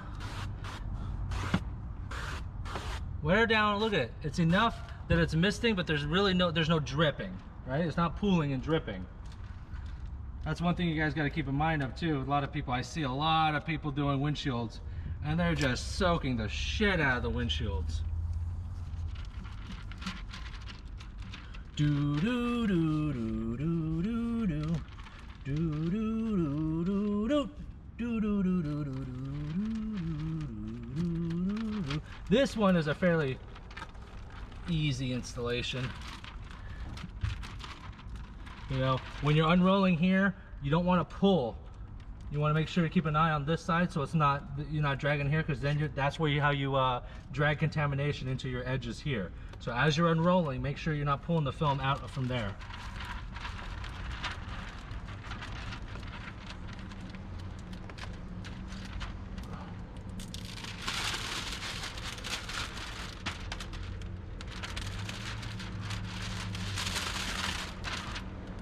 No. Who the hell are you?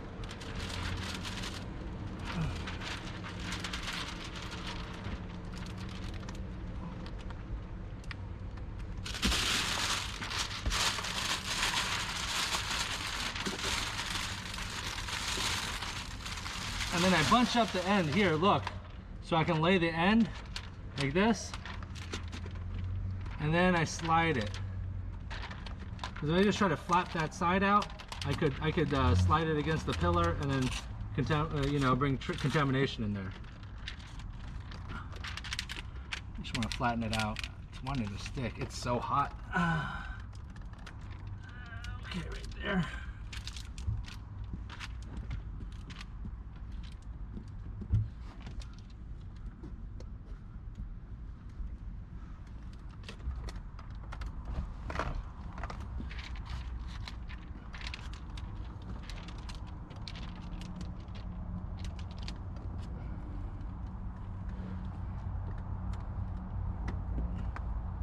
You have to have solid water management, and it's all a dance. Too much water and you could fry the electricals. Not enough water and it'll stick. It'll want to stick on you and not slide at all. So you gotta find just the right amount. With this right here, this edge is a little long. It looks like the urethane that's holding the glass is extruded a little too much, so I'm just going to overlap it like this, and then I'm going to go ahead and hand cut on the inside right there.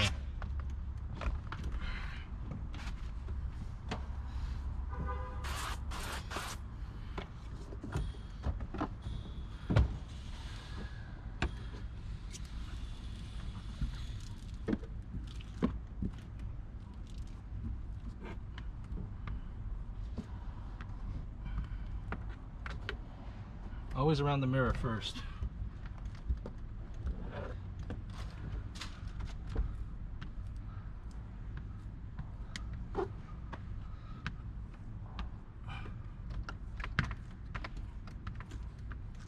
Up.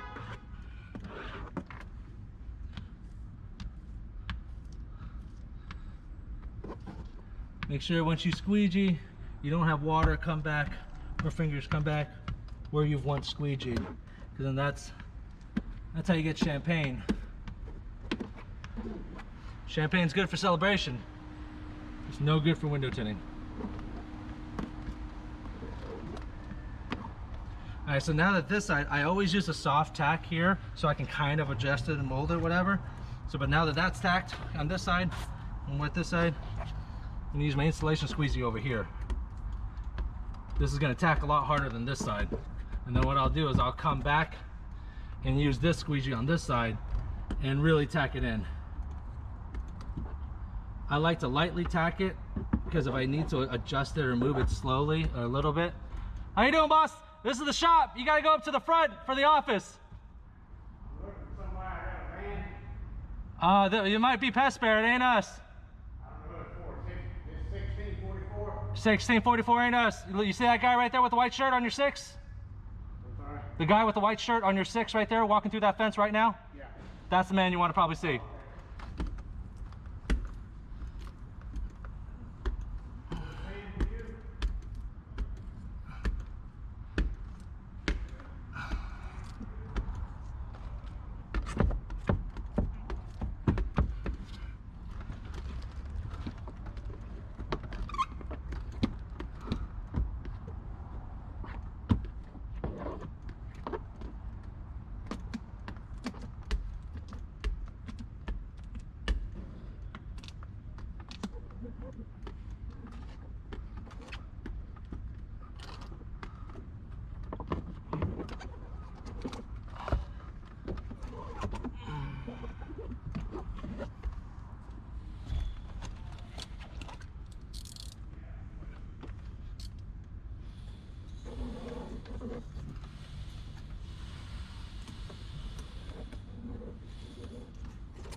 And done. Let's go one more time on the driver's side to really push out some of that moisture. Bam, bam.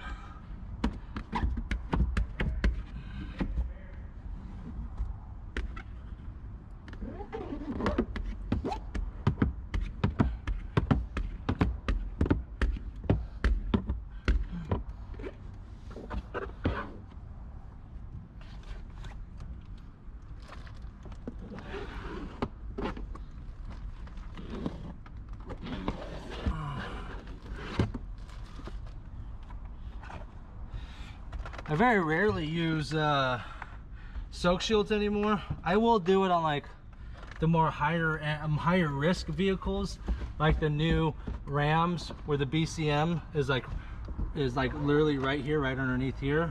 But besides that, I don't typically use a soak shield because my water management is on point. Like I do like the soak shield challenge for myself. So like I'll do an installation and wring it out and see how much water or lack thereof. Like, you can take one of my soak shields after an installation, you can squeeze that thing all you want and you ain't gonna get a drop out of there.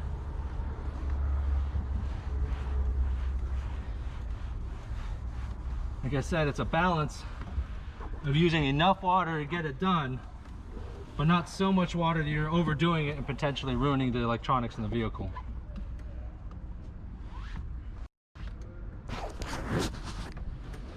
All right, now we're back. Wow, that's hot. That thing's on fire. I'm gonna put you back on my face. Where the hell did I put that? Oh, there it is. Whew, it's warm.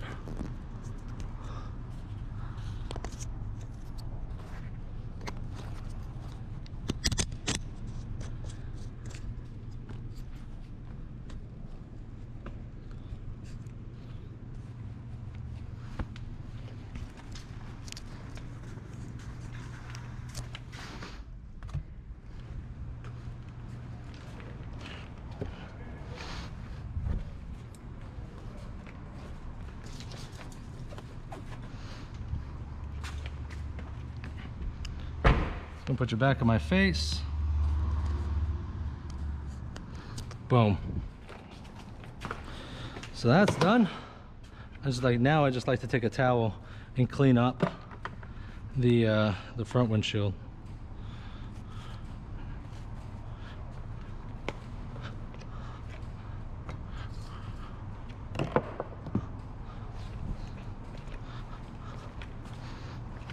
When you're cleaning a windshield, especially after you've already cleaned the deck, don't spray the glass here because you're gonna have to re-clean the deck.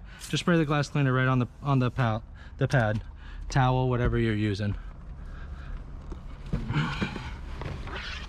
I love this thing. This is the invisible glass, like reach glass cleaner, and it's solid. It's soft and it's pliable and it gets around, and it's big, right? So it covers a large area. Therefore, it takes a little bit less time to clean a windshield. Boom. Let's plug back in.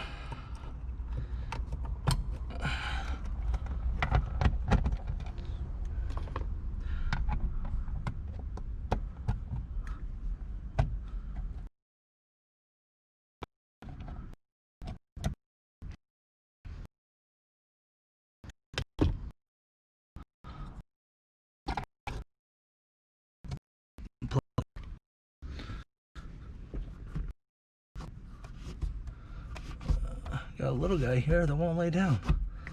That little guy? I wouldn't worry about that little guy. I am soaked through my shirt. The joys of working as a window tinter in Florida. But you know what? Beats the hell out of shoveling snow in the winter.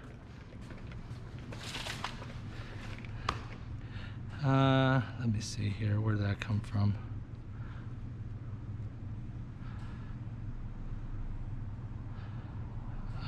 How do you get a quote?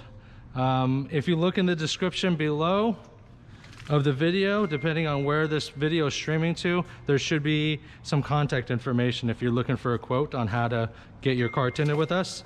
So check the description. There should be a phone number of some sort down there, and then you can go ahead and call, and we can get you a quote set up. For those guys that are watching, I am streaming to a few Facebook business pages, right?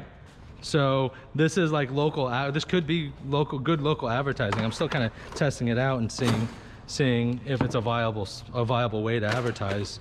But you know, people could, you know, clients can tune in, kind of check out your work, see what you're doing, see how you do your work, number of different things. That finger laid down nicely. All right. That's it. All we need to do now, I'm gonna get a clean towel, fresh towel, is now I'm gonna go ahead and clean the rest of the windows and sticker her up, and this car is done, ladies and gents. 2 hours. I'd say that's a pretty solid time considering that's a full windshield plus removal on 2 front doors and tinting the rest. I'd say that's pretty solid. Last thing I got to do here is I got to go ahead and wipe the glass down and just double check all the work, make sure we're good. That finger that was up there is now gone-ish. Like the word ish? Ish. Go ahead, use the chiseler. Really lay that puppy down.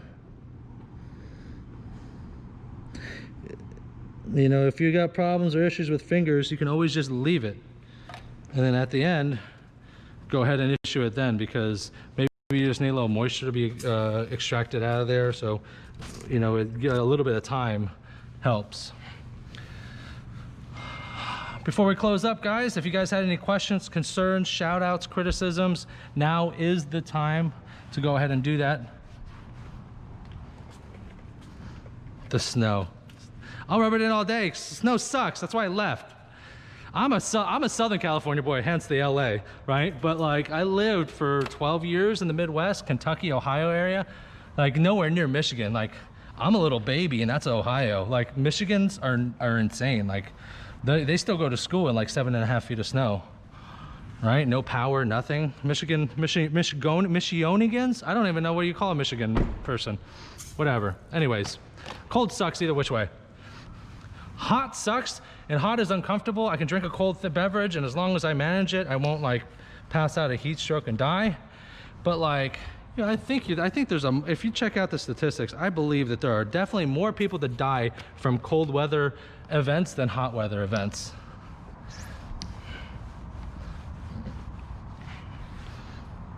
Moses, no worries, brother. I'm glad. Thank you very much for joining in.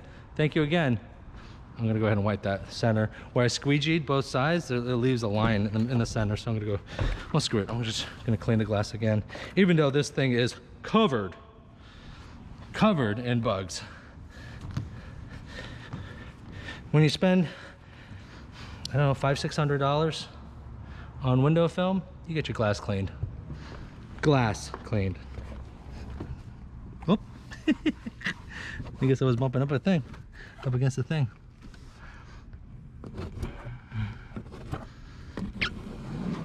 That's another reason right there why you clean all the glass, because you're cleaning the glass and you're also inspecting it for any fingers or anything like that. So if I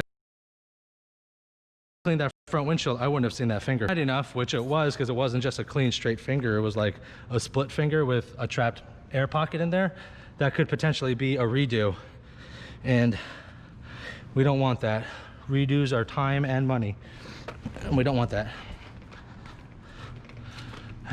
That's done. I like you said, I'm a microfiber whore, guys. I use them very minimally, and then I'm done. I'm out. I'm gonna get the bulldozer so I can lay this puppy down. See what I can do.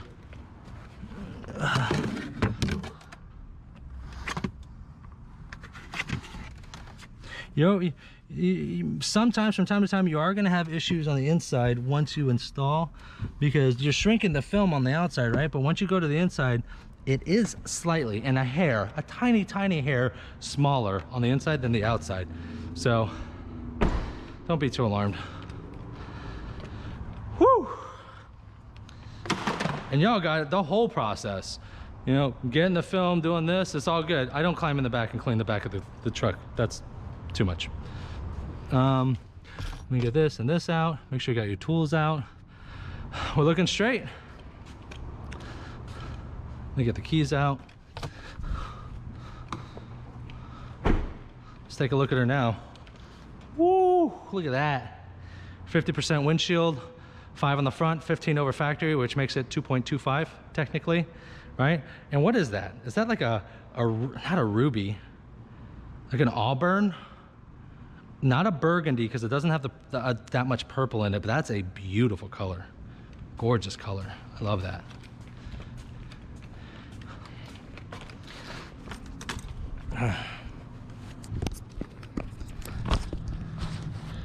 All right, guys, last but not least, I just have to go ahead and bring the car up front and give it to the client. So let me see here. Just gonna close out here. Got about 20-something people watching us. Thank you very much, guys, for watching. If you guys are on YouTube, make sure to subscribe, hit the bell notification. If you guys are on Facebook, there's some sort of notification somewhere. I'm sure you're smart enough to figure it out. But thanks again, guys. Oh. Yeah, Chris Barris, yeah, absolutely. So most factory is like 20%. Let's just call it 20%, right? So you're gonna put it into a calculator. Let's just say, I don't know if this is gonna mess this up or not. Okay, calculator right here. 20%, that's your factory, right? And let's just say you wanna put 20% on top of 20. So you 20% times 0.2, which is 20% again, which would leave you 0.04 or 4%. So you wanna multiply the two divisions, right? The two percentages you want to multiply. So another example, most back glass is 20%, so you go 20. Let's say we're going to put 30 over it, or 50. We're going to go light shade, go 50 over factory. So go 20% times 0.5 or 50%, hit enter, you're going to be about 10%. So That's gonna give you a ballpark figure, a close figure. The closer you get to 0, the numbers start to get skewed a little bit, but that's gonna give you a fairly good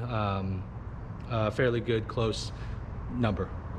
So Chris, again, thank you very much, appreciate it. And everyone else, thank you very much, appreciate it. I'm out. I'm gonna go bring this up front, and then I'm gonna go get some lunch and whatnot. Don't forget, I do have a live stream on Tuesday. We're gonna be reviewing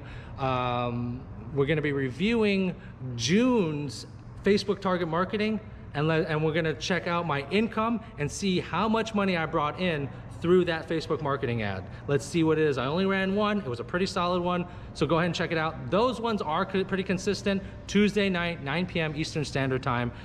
We do the live streams from my studio at home, not from the shop. So if you're into that, awesome. If you ain't, I guess I'll see you the next time I'm in the shop. Love y'all. Smooches, deuces. Now it's gonna take an awkward second before I stop y'all. Still awkward. Not too awkward, but a little bit. Because I got to go on this laptop and then I got to jack into my computer at home. So now,